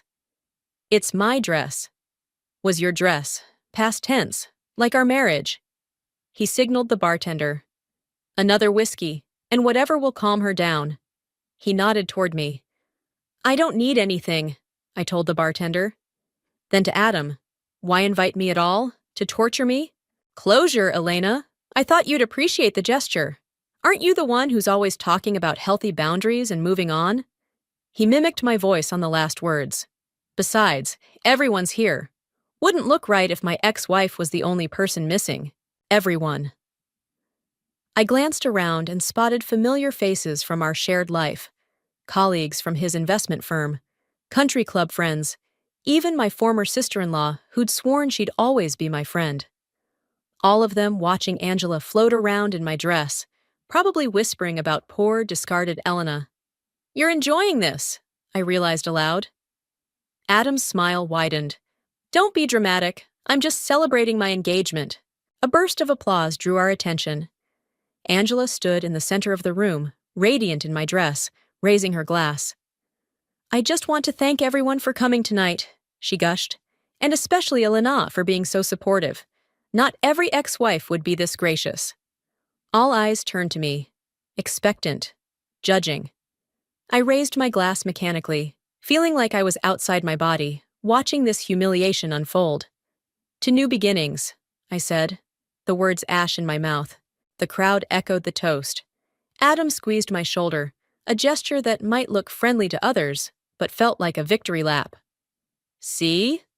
Painless, he whispered. As people returned to their conversations, I caught Angela watching me. For just a second, her perfect smile slipped, revealing something calculating beneath. Then she winked at me before turning back to her admirers. That wink changed everything. This wasn't a coincidence. This was orchestrated. Every detail, the dress, the invite, the public humiliation, designed to break me. I set down my untouched drink. I need to use the restroom. Adam wasn't listening anymore, already drifting back toward his bride-to-be. I didn't head for the bathroom. Instead, I walked straight to the coat check, collected my things, and stepped into the cool night air. They thought they knew me, fragile, predictable Elena, who'd crumble under pressure. They were wrong. I pulled out my phone and made a call. Celeste, it's me. I need your help with something. He did what? Celeste's voice crackled through my phone as I paced the sidewalk outside the hotel. 3 a.m., and sleep wasn't even a distant possibility. Had his new fiancée wear my wedding dress to their engagement party, my actual wedding dress. That's not just petty, that's pathological. Celeste had been my friend since college, before Adam, before everything. She'd never liked him. And you're absolutely sure it was yours? The left shoulder strap had that tiny repair where it tore during our first dance. I'd know that dress anywhere. My breath clouded in the night air. And then Angela winked at me, like we were sharing a joke. "What are you going to do?" I stopped under a streetlight, watching moths batter themselves against the glass. "I don't know yet, but I'm done being the sad ex-wife they can parade around for entertainment." "Elena," Celeste's tone shifted. "I get that you're hurt, but it's not about being hurt. It's about being played." I resumed pacing. He's trying to erase me, replace me with a younger model, and make me watch. And everyone's letting him. So don't let him. Walk away. Live your best life. That's the real revenge. I laughed, the sound harsh even to my own ears. "That's what my therapist says. But you didn't see his face, Celeste. He's winning, and he knows it." A car drove past, its headlights briefly illuminating the empty street. For a moment, I saw my shadow stretched long against the pavement, thin and distorted, barely there. "Come over," Celeste said finally. "You shouldn't be alone right now." Celeste's apartment was exactly what I needed. Warm, cluttered, safe. She handed me a mug of tea spiked with something stronger and settled beside me on her worn couch. "Start from the beginning," she said. "Not just tonight. When did things with Adam start feeling off?" I wrapped my hands around the mug. "Remember that business trip to Vancouver last year? He came back different, distant, started working late, guarding his phone." I took a sip, welcoming the burn. "I thought he was having an affair, but he swore he wasn't. Made me feel crazy for asking. Then, 3 months later, he tells me he needs space and moves out. And 2 months after that, he files for divorce," Celeste finished. "Fast-tracked it, too. His lawyer was brutal." I stared into my tea. "Then suddenly he's engaged to Angela, who's 10 years younger and works at his firm. The ink on our divorce papers was barely dry." Celeste tucked her legs under her. "So you think they were together before?" "I know they were, but that's not even what bothers me most." I set down my mug. "It's how he's rewriting our history, telling everyone I was cold, career-obsessed, didn't want children. But you put your promotion on hold when you were trying for a baby. 3 rounds of IVF, all while managing his mother's constant disappointment." My voice cracked. "And now he has the nerve to parade around this girl wearing my wedding dress like some sick trophy." Celeste was quiet for a moment. "What did you mean when you said you needed my help?" I hesitated. "I want the truth. About when their affair started. About what he's been telling people. I need to know if I've been the villain in his story all along. And then what? Then I decide if he deserves to keep his perfect new life intact." Celeste studied me. "That doesn't sound like you, Elena. Maybe I'm tired of being me." I met her gaze. "The me that everyone walks over." She reached for her laptop. "I'm not helping you do anything crazy, but information, that I can do."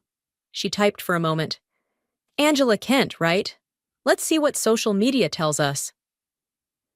We spent the next hour scrolling through Angela's Instagram, carefully curated photos of brunches, yoga poses, and, starting 8 months ago, subtle hints of a new relationship. No faces, just masculine hands holding coffee cups, the edge of a familiar watch. 8 months, I whispered. We were still together. "Wait, look at this!" Celeste pointed to a photo from last summer.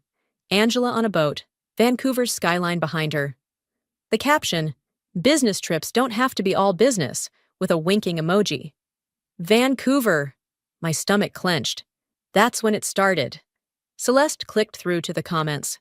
One caught my eye. "Our secret's getting harder to keep. Worth it, though." From a private account with only Adam's initials. "I need to sit down." "You are sitting down." "Then I need to stand up." I paced Celeste's living room. He was with her in Vancouver, while I was injecting myself with hormones and planning our future. Elena! My phone buzzed with a text. Unknown number. I saw you leave early. We should talk. There's more you don't know. Meet tomorrow? Wayne. Who's Wayne? Celeste asked, reading over my shoulder. Adam's colleague. Quiet guy, always seemed uncomfortable around me. I frowned at the message. Why would he want to talk to me? Could be a trap. Adam's sending someone to see how you're handling things. I considered this. Or he could have information. Be careful. Celeste took my phone and typed a response. What kind of information? The reply came quickly. The kind that explains why she was wearing your dress and why Adam's mother hates you so much, not over text. I looked at Celeste, something new unfurling in my chest. Not hope exactly, something sharper. I'm meeting him, I decided. Not alone, you're not. I need to do this myself. I took my phone back. But I'll meet him somewhere public, I typed. Tomorrow, noon, the coffee shop on 9th. His response was immediate. I'll be there. And Elena, bring the flash drive from your desk drawer. The one Adam doesn't know about. My blood went cold. I hadn't thought about that flash drive in months. It contained backup files from when I'd helped Adam organize his home office last year, including financial records I'd never opened. How does he know about that? Celeste whispered. I stared at my phone, mind racing. I don't know, but I'm going to find out. I arrived at the coffee shop 20 minutes early, flash drive heavy in my coat pocket. Sleep had been impossible after leaving Celeste's apartment. Instead, I'd gone home and dug through old boxes until I found it. A small black rectangle containing pieces of Adam's life I'd never examined. The barista had just set down my Americano when I spotted Wayne entering, scanning the room with nervous energy. He looked different outside the office context, more human in jeans and a worn leather jacket than the crisp suits Adam insisted his team wear.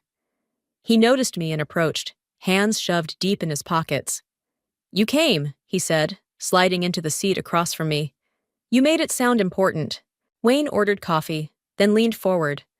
I wasn't sure you'd bring it. He nodded toward my pocket, where I'd been unconsciously fingering the flash drive. I haven't decided if I'm giving it to you. I studied his face for signs of deception. How do you even know about it? Adam's been looking for it.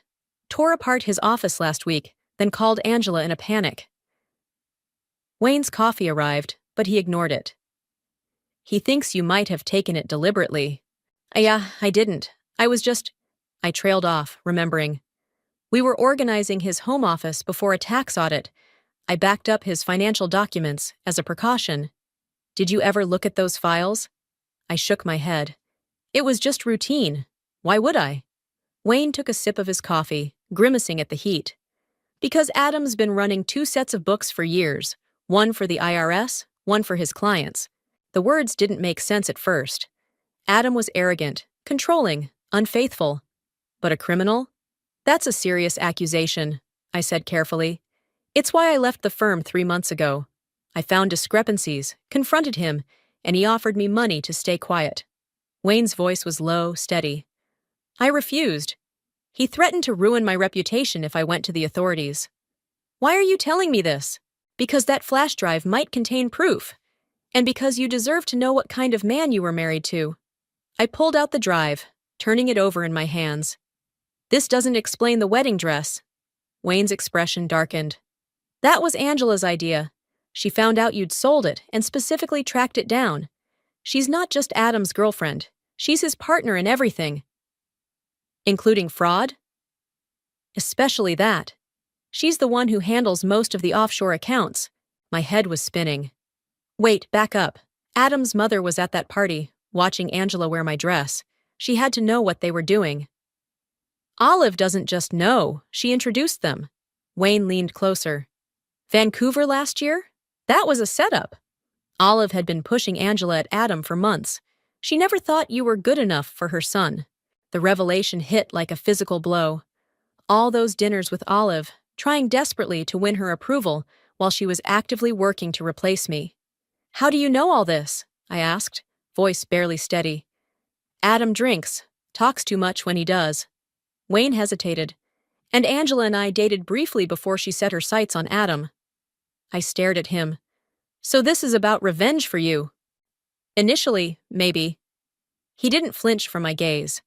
Now, it's about doing what's right. Adam's stealing from people who trust him. Elderly clients, family friends. I closed my fingers around the flash drive. If what you're saying is true, why not take this to the SEC yourself? Because they'll need more than just those files. They'll need testimony from someone on the inside. Wayne's eyes met mine. Someone like his ex-wife who had access to his home office, who might have noticed things. I didn't notice anything. Are you sure? Think back, Elena. The late-night calls he'd take in another room, the trips that never quite made sense. Memories surfaced.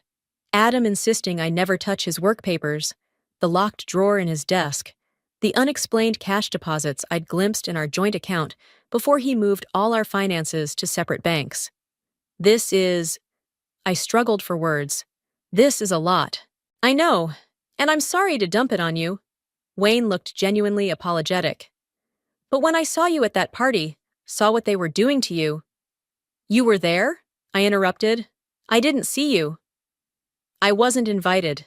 I was meeting a friend at the hotel bar and saw you leave. Recognized that look on your face. His smile was grim. It's the same one I had when I realized who Adam really was.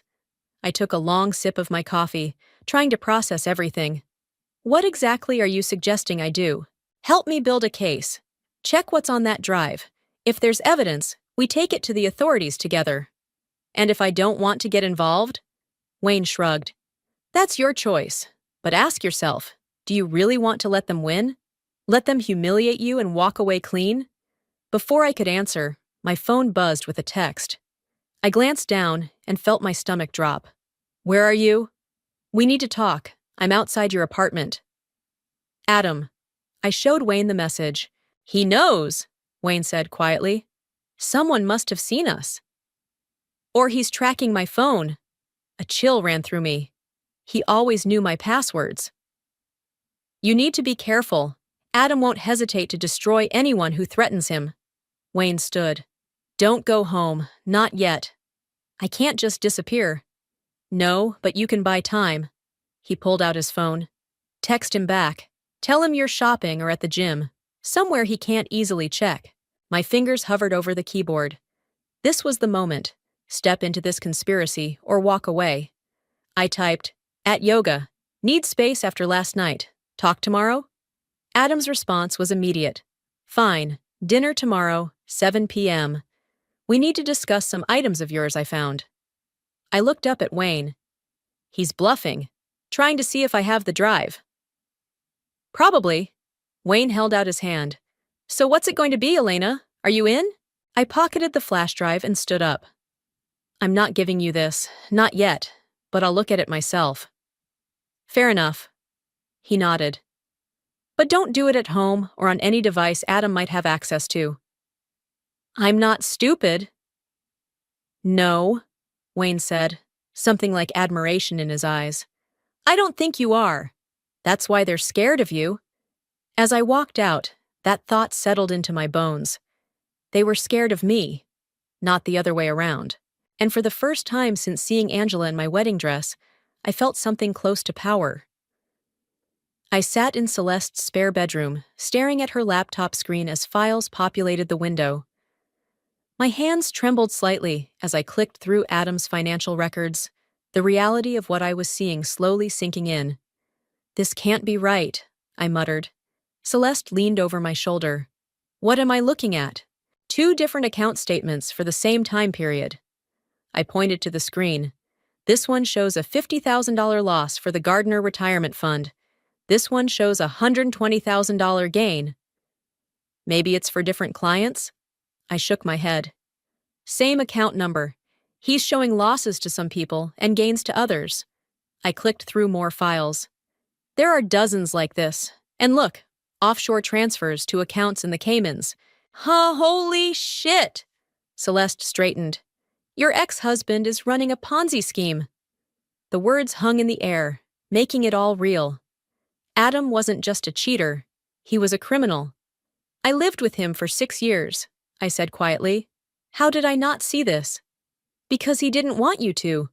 Celeste squeezed my shoulder. What are you going to do? Before I could answer, my phone rang. Phoebe, my younger sister.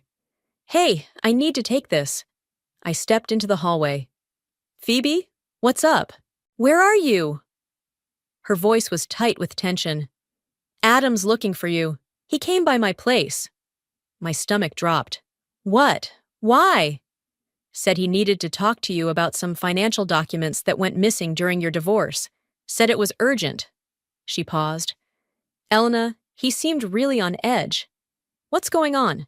I closed my eyes, leaning against the wall. It's complicated. Did you tell him where I was? Of course not. I said we hadn't talked in days. Another pause. Which is true, by the way. You've been MIA since the divorce. The guilt hit hard. I had withdrawn from everyone, including my sister. I'm sorry, Phoebe. Things have been difficult. Yeah, well, difficulty seems to be following you. Adam brought his mother with him. Olive was there?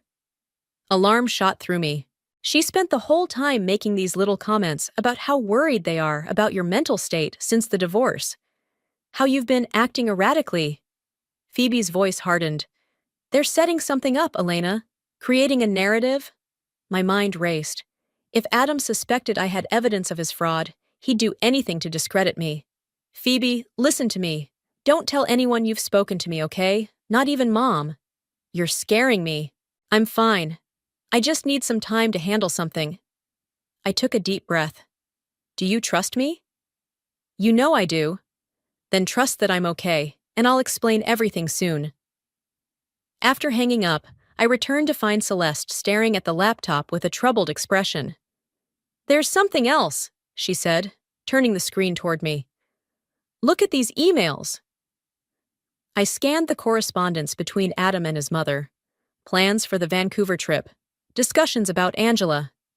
And then I saw my name. Elena's getting suspicious. We need to accelerate the timeline.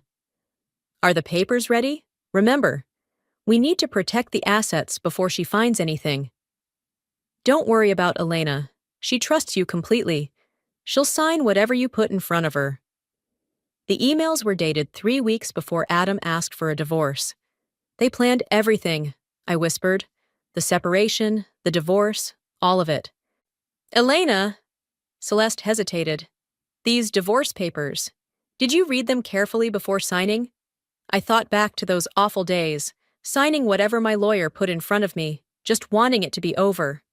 I trusted my attorney. Who recommended your attorney? The realization hit like ice water. Adam did. He said since he was the one leaving, he'd cover the legal fees. Celeste's expression confirmed my fear. You need to get copies of what you signed. My phone buzzed with a text from Adam. We need to talk tonight, not tomorrow. This is serious, Elena. Another text followed immediately. If you're worried about the IRS questions, I can help. Just need those backup files you might have. He's getting desperate, I said, showing Celeste, which makes him dangerous. She closed the laptop. You can't meet him. If I don't, he'll know something's wrong. I paced the small room. I need to buy time. For what? To figure out what to do with this information. I gestured to the laptop. Wayne wants to go to the SEC, but what if Adam has connections there too? What if no one believes me? Celeste considered this. What about Angela? Could she be turned against him? I remembered Angela's wink at the party. No, Wayne says she's in on everything. Then we need leverage, something that would make Adam back off. An idea formed. Risky, possibly reckless, but it might work. I need to go to my apartment, I said suddenly. What? No, Adam might be waiting there. Not for what you're thinking. I grabbed my coat. There's a hidden safe in my closet. Adam doesn't know about it. I kept insurance there. Insurance? After I found lipstick on his collar 2 years ago, I started keeping records. Screenshots of suspicious texts I saw on his phone. Recordings of conversations where he discussed clients. I met Celeste's concerned gaze. I never used them because I wanted to believe him when he said nothing was happening, but they're there. That's still too dangerous. I'll be careful. Text Adam and tell him I'm meeting him at that Italian place he likes at Adios. That gives me time to get in and out of my apartment. And if he's already there, then I'll deal with it. I felt a strange calm settling over me. I'm done running from him, Celeste. As I headed for the door, my phone buzzed with another message. Not from Adam this time, but Wayne. Angela just called me. They know we met. Be careful. They're pulling bank records to see if you've accessed any accounts. Don't go home. Too late. I was already halfway to my car, determination hardening into something stronger. For 6 years, Adam had written our story. Now I was taking back the pen. Rain pounded the windshield as I parked a block from my apartment building. Perfect weather for what I was about to do. Dark enough to provide cover, miserable enough to keep people indoors. I pulled my hood up and checked my phone one last time. 8:15 p.m. Adam would be at the restaurant by now, checking his watch, growing increasingly irritated as I failed to show. Good. I moved quickly through the rain, scanning for his car or any sign of Olive. The street was clear, but anxiety still crawled up my spine as I approached my building. This was either very smart or incredibly stupid. The lobby was empty. I took the stairs instead of the elevator, not wanting to announce my arrival with a ding. At my door, I paused, listening. Silence. I unlocked it as quietly as possible and slipped inside. My apartment felt different, like someone else's space. Had Adam been here? I moved through the darkened rooms, not daring to turn on lights, using my phone's flashlight to navigate to my bedroom closet. The safe was hidden behind a false panel at the back, installed years ago when I'd briefly dated a security consultant. I'd never told Adam about it, my one secret in a relationship where he demanded total transparency. I slid the panel aside and entered the combination. Inside lay a small fireproof box containing exactly what I'd come for: a USB drive, a small recording device, and a folder of printed documents. As I reached for them, a floorboard creaked behind me. I whirled around, heart hammering. Looking for something? Angela stood in my bedroom doorway, silhouetted against the hall light she'd switched on. I clutched the box to my chest. What are you doing in my apartment? Waiting for you. She stepped forward, surprisingly calm. Adam thought you might come here. So he sent his attack dog while he hides at the restaurant? I backed up against the closet. Classy. Adam doesn't know I'm here. She perched on the edge of my bed, looking oddly at home. I came on my own. That caught me off guard. Why? Because we need to talk, woman to woman. She gestured to the box in my arms. About whatever you think you have there, and about what I'm wearing. You mean my wedding dress? The anger I'd been suppressing flared. Was that your idea or his? Mine. She didn't even have the decency to look ashamed. I wanted to see you up close. The woman Adam couldn't stop talking about even after you were gone. If you came to gloat, I came to warn you. Her voice sharpened. You have no idea what you're getting into, Elena. Adam isn't just angry, he's scared. And that makes him dangerous. I studied her face, trying to read her angle. Why would you care? Because I've seen what happens to people who threaten him. She twisted the engagement ring on her finger. His last assistant found some discrepancies in the books. Asked too many questions. Now she can't get hired anywhere in finance. Is that supposed to scare me?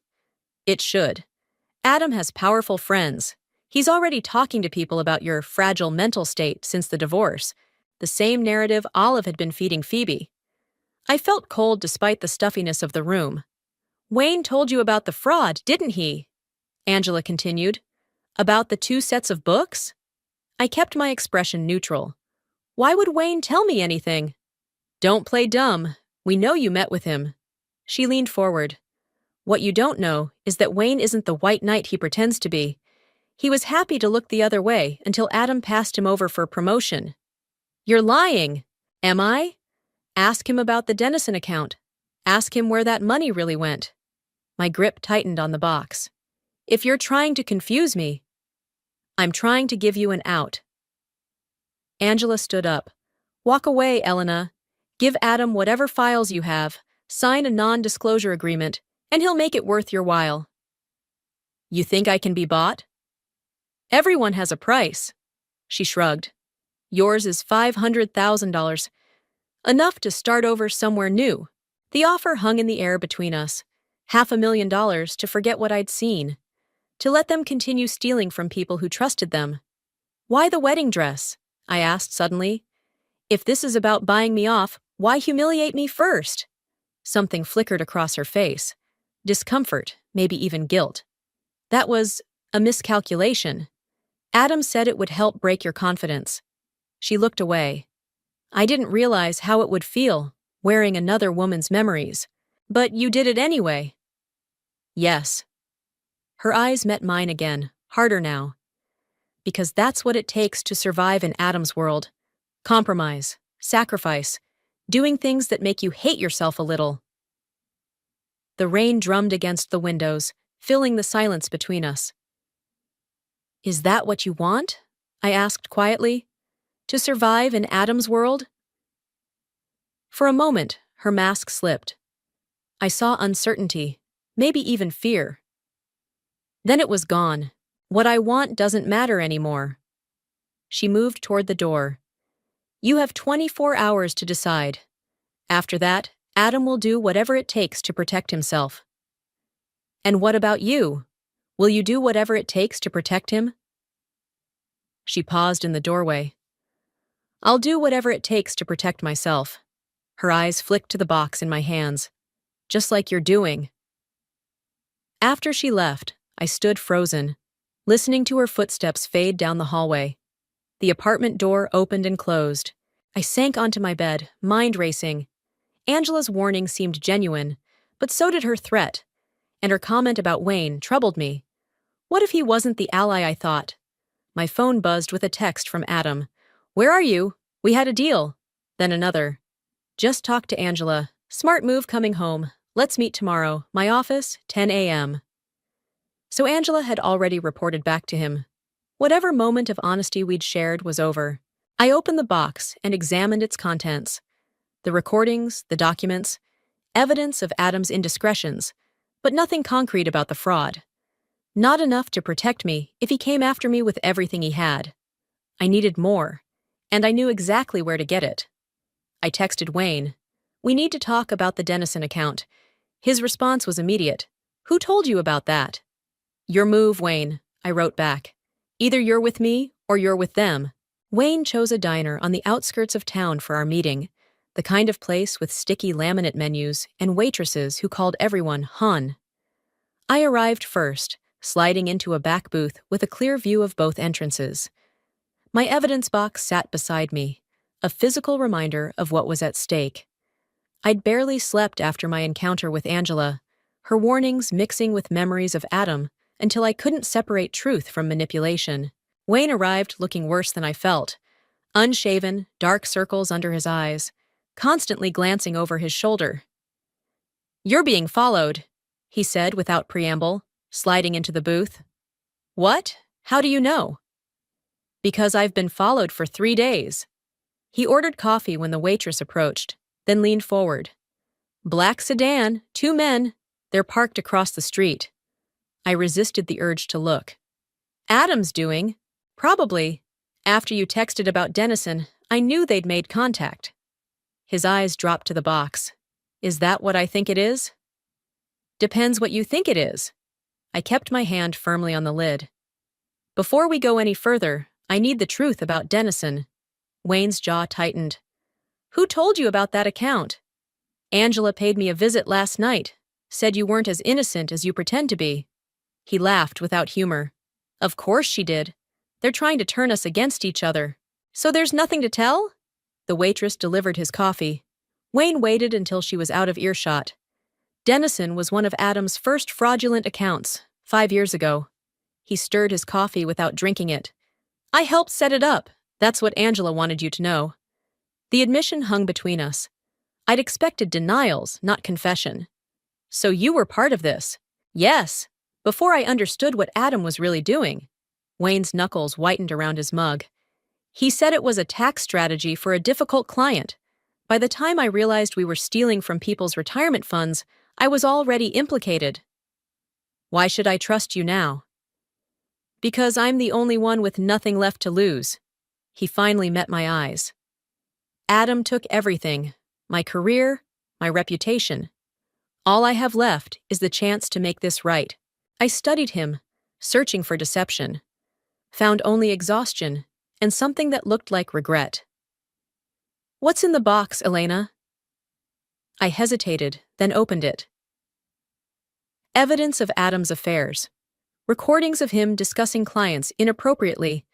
Nothing concrete about the fraud. It's not enough. Wayne shook his head. Adam will claim you doctored the recordings out of spite. So what do? We need to get into his office computer. The real records are there, password protected. Wayne lowered his voice. And we need to move fast. Word is the SEC might already be looking into the firm. Isn't that what we want? Not if Adam destroys evidence first. Or worse, frames someone else. His eyes met mine. Like his unstable ex-wife who's been acting erratically since their divorce.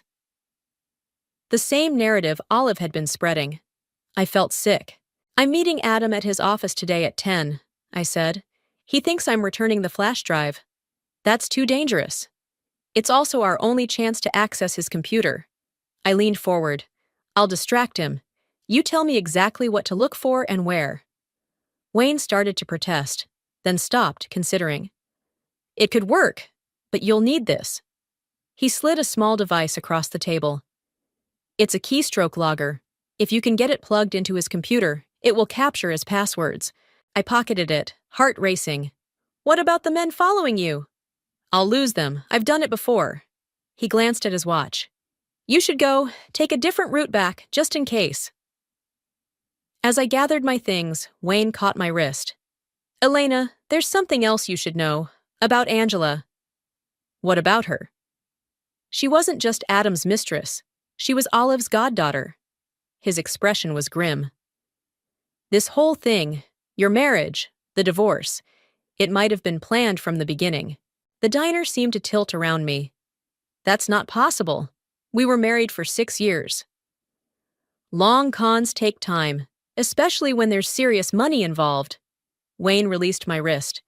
Just be careful. Trust no one. I left the diner in a daze, Wayne's words echoing. Could my entire marriage have been a setup? It seemed too elaborate, too cruel even for Adam. Yet as I drove toward the office building that had once been like a second home, memories resurfaced with new context.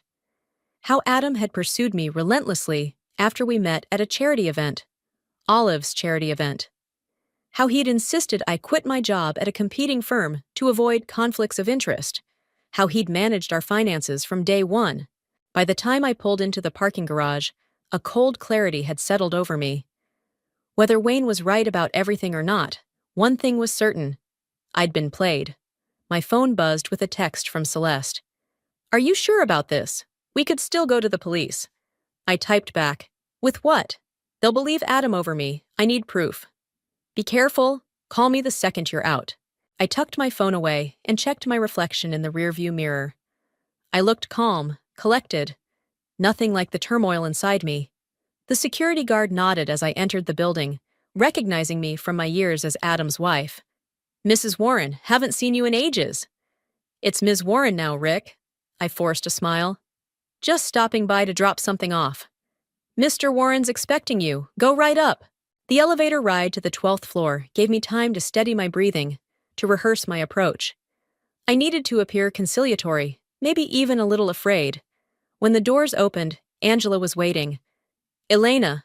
Her smile didn't reach her eyes. Adam's on a call. He asked me to get you settled in his office. How convenient. She led me down the hallway, heels clicking on marble. Did you consider our offer? I'm here, aren't I? At Adam's office door, she paused. For what it's worth, I meant what I said last night. About being careful. Before I could respond, the door opened and Adam appeared. Phone still pressed to his ear. I'll call you back, he said to whoever was on the line. His eyes locked on mine, cold and calculating. Elena, right on time. As I stepped into his office, I felt the weight of every decision that had led to this moment. There would be no going back after today. Let's talk, I said, closing the door behind me. Adam's office hadn't changed. The same mahogany desk, the same view of the city skyline, the same photo of us on our honeymoon that he'd never bothered to remove. I wondered if clients found it reassuring, this fiction of a happy marriage preserved in a silver frame. You look tired, he said, gesturing for me to sit. I remained standing. Funny how fraud investigations will do that to a person. His smile faltered for just a moment, before returning, tighter than before. Always so dramatic, Elena. There's no investigation. Not yet. We studied each other across the expanse of his desk. I'd once found his confidence attractive. Now I saw it for what it was, the practiced ease of a man accustomed to getting away with everything. Do you have what I asked for? He held out his hand. I reached into my bag and produced the flash drive. Not the one with the evidence, but an identical decoy Wayne had provided. Before I give you this, I want answers. I kept my voice steady. About Angela, about the wedding dress, about all of it. Adam sighed, lowering his hand. What do you want to know? How long were you planning to replace me? It wasn't like that. Wasn't it? Angela is Olive's goddaughter. That's quite a coincidence. Something flickered in his eyes. Surprise that I knew, quickly masked. Who told you that? Does it matter? It's true, isn't it? He leaned back in his chair. Yes, Angela is Olive's goddaughter, but that has nothing to do with us. So you didn't meet her through your mother? Weren't pushed together at every opportunity? I stepped closer to his desk. Wasn't groomed to take my place? You're creating conspiracies where there are none. Adam stood, moving to the window. Our marriage ended because we wanted different things. You were obsessed with having a baby, with fitting some perfect family mold. I went through IVF because you wanted children. The words burst out before I could stop them. You were the one who talked about legacy, about carrying on the Warren name. And you were the one who failed to deliver. The cruelty in his voice was casual, practiced. 3 rounds of IVF, Elena. All that money spent, and nothing to show for it. The room seemed to tilt. We'd never spoken so bluntly about our fertility struggles. In all our fights, he'd never directly blamed me. So that's why you cheated? Because I couldn't get pregnant? I cheated because you were no longer the woman I married. He turned back to face me. You became obsessed, desperate. It wasn't attractive. Each word was a precision strike, targeting old insecurities. I recognized the technique now, the way he'd always twisted arguments to make me doubt myself. Not this time. I placed the flash drive on his desk. You know what I think? I think you never wanted children with me. I think it was a convenient excuse to make me feel inadequate while you set up your exit strategy. That's absurd. Is it? Because the timeline works perfectly. You push for IVF, knowing the hormones will make me emotional. You use that to paint me as unstable. Meanwhile, you're embezzling from clients and setting up Angela as my replacement. Adam's expression hardened. You need to be very careful about what you're implying, Elena. Or what? You'll ruin me? Spread rumors about my mental health? I laughed, the sound sharp in the quiet office. You're already doing that. He moved toward me, stopping just inches away. Give me the real flash drive, not this decoy. My heart stuttered. He knew. I don't know what you're talking about. Wayne isn't as loyal as you think. Adam smiled coldly. He called me this morning, told me everything. The betrayal hit like a physical blow. Wayne had set me up. All those warnings about being careful, about trust, while he was playing both sides. I needed to get out of there. We're done here. I turned toward the door. Adam caught my arm, fingers digging in. We're done when I say we're done. The old Elena would have flinched, would have tried to placate him. The new Elena twisted out of his grip and stepped back. "Don't touch me." "Or what?" He advanced again. "What exactly do you think you can do to me, Elena? I have everything. The money, the connections, the credibility. You have nothing. I have the truth." "The truth?" He laughed. "No one cares about the truth. They care about perception. And the perception is that you're a bitter ex-wife trying to destroy me because I moved on." As he spoke, I noticed his computer on the desk behind him. The keystroke logger felt heavy in my pocket. I needed to distract him. "The wedding dress," I said suddenly. "Why did you do that?" The question caught him off guard. "What? Why have Angela wear my wedding dress? What was the point of that cruelty?" Something like satisfaction crossed his face. "Because I wanted to see if you still cared. If you still had feelings for me." "That's pathetic." "Is it? You showed up. You let it hurt you." He stepped closer again. "You still love me, Elena. That's your problem. You always will." The arrogance, the absolute certainty in his voice ignited something in me. Not anger, but clarity. In that moment, I saw him completely. Not the man I'd loved, but the hollow shell I'd projected my hopes onto. "No, Adam, I don't love you." I met his gaze steadily. "I don't even know you, and I'm not sure I ever did." Confusion flickered across his face, quickly replaced by anger. "Enough games. Where's the real flash drive?" "With people you can't reach." I took a deliberate step toward his desk, toward his computer. "People who already have copies of everything." "You're bluffing." Am I?" I picked up the photo of us from his desk. "You know what's interesting about this frame? It's the one I gave you for our first anniversary, the one with the hidden compartment." His eyes widened slightly. I'd struck a nerve. "What hidden compartment?" I turned the frame over, pressing the secret latch I'd shown him years ago. A latch he'd apparently forgotten. The back panel slid open, revealing a small recording device. "The one that's been recording this entire conversation." I smiled as his face drained of color. "Including your admission about Angela and your mother." "Give me that." He lunged for the frame. I sidestepped him, using his momentum to slip behind his desk.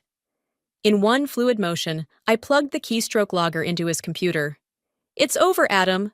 I backed toward the door, frame in hand. "You, Angela, your mother. You all underestimated me. That was your mistake." His face contorted with rage. "Security!"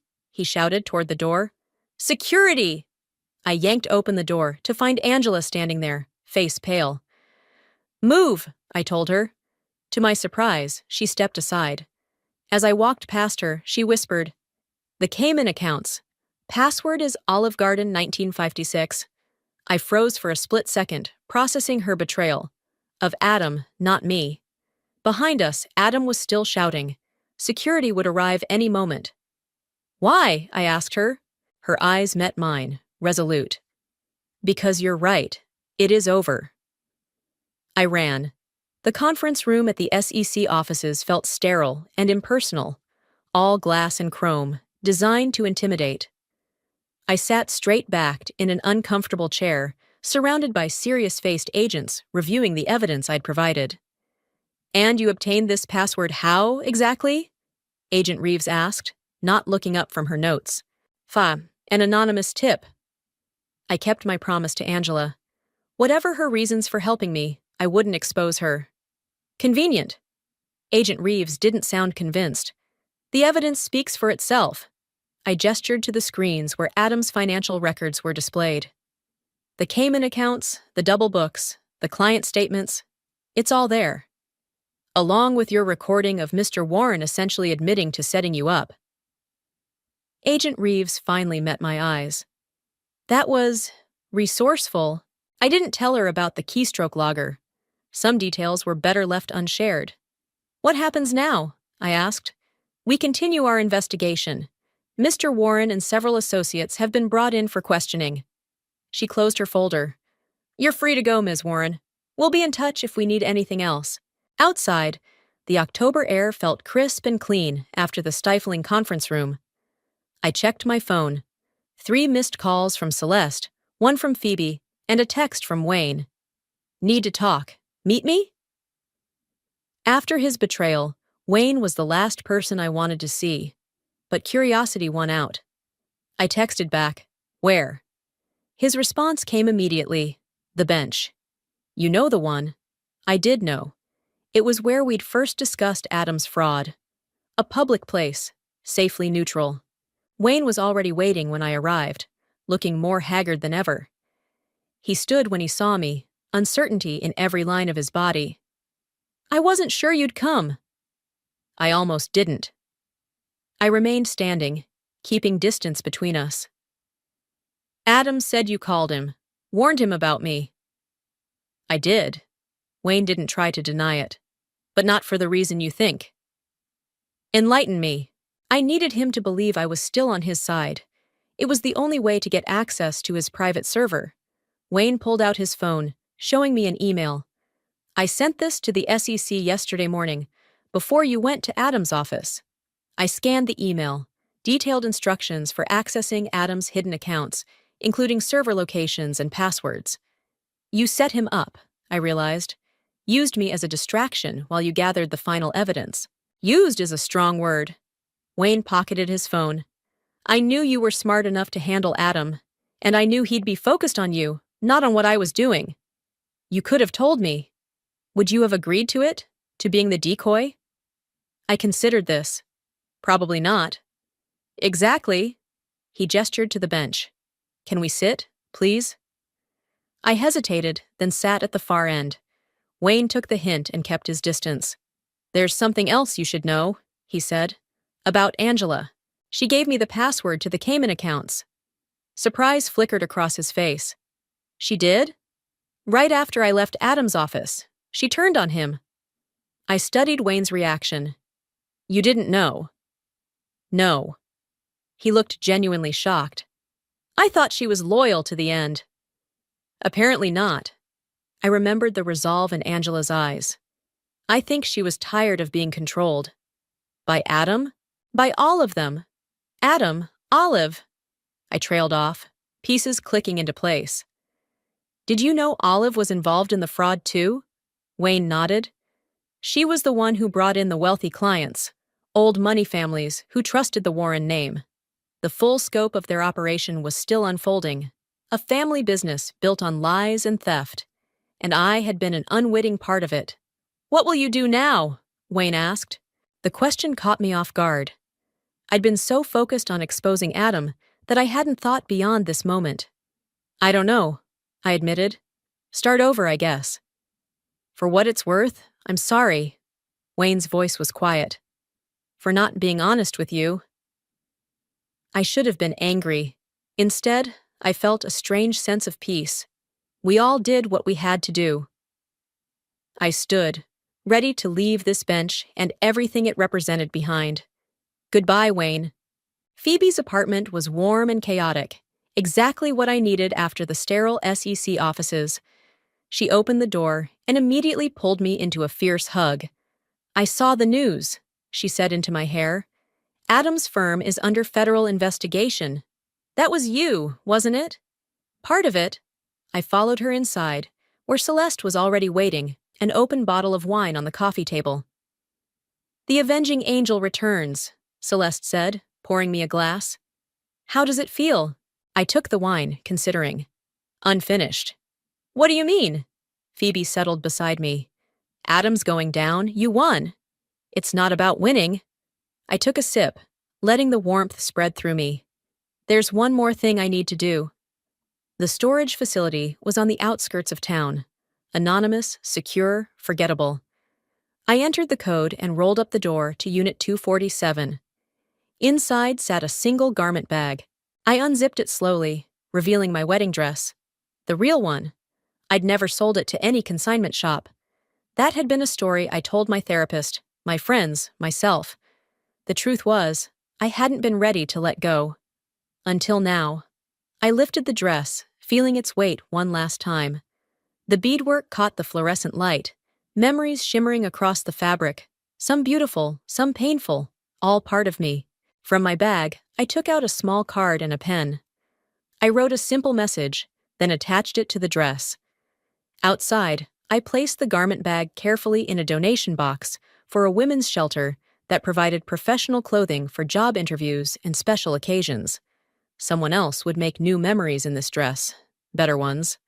My phone buzzed with a news alert. Warren Investment CEO and CFO indicted on multiple fraud charges. I didn't need to read it. That chapter was closed. As I walked to my car, I felt lighter than I had in years. Adam had taken many things from me, my trust, my confidence, years of my life, but he'd never taken my resilience. That had always been mine. My phone rang. The caller ID showed a number I didn't recognize. Hello? Ms. Warren? This is Diane from Horizon Marketing. We received your application and would like to schedule an interview. The job I'd applied for last week, a fresh start in a new city. Yes, I said, smiling into the phone. I'm available. As I drove away, I thought about the note I'd left with the wedding dress. The past doesn't define you. Neither do the people who couldn't see your worth. This dress deserves a better story. So do you. So did I.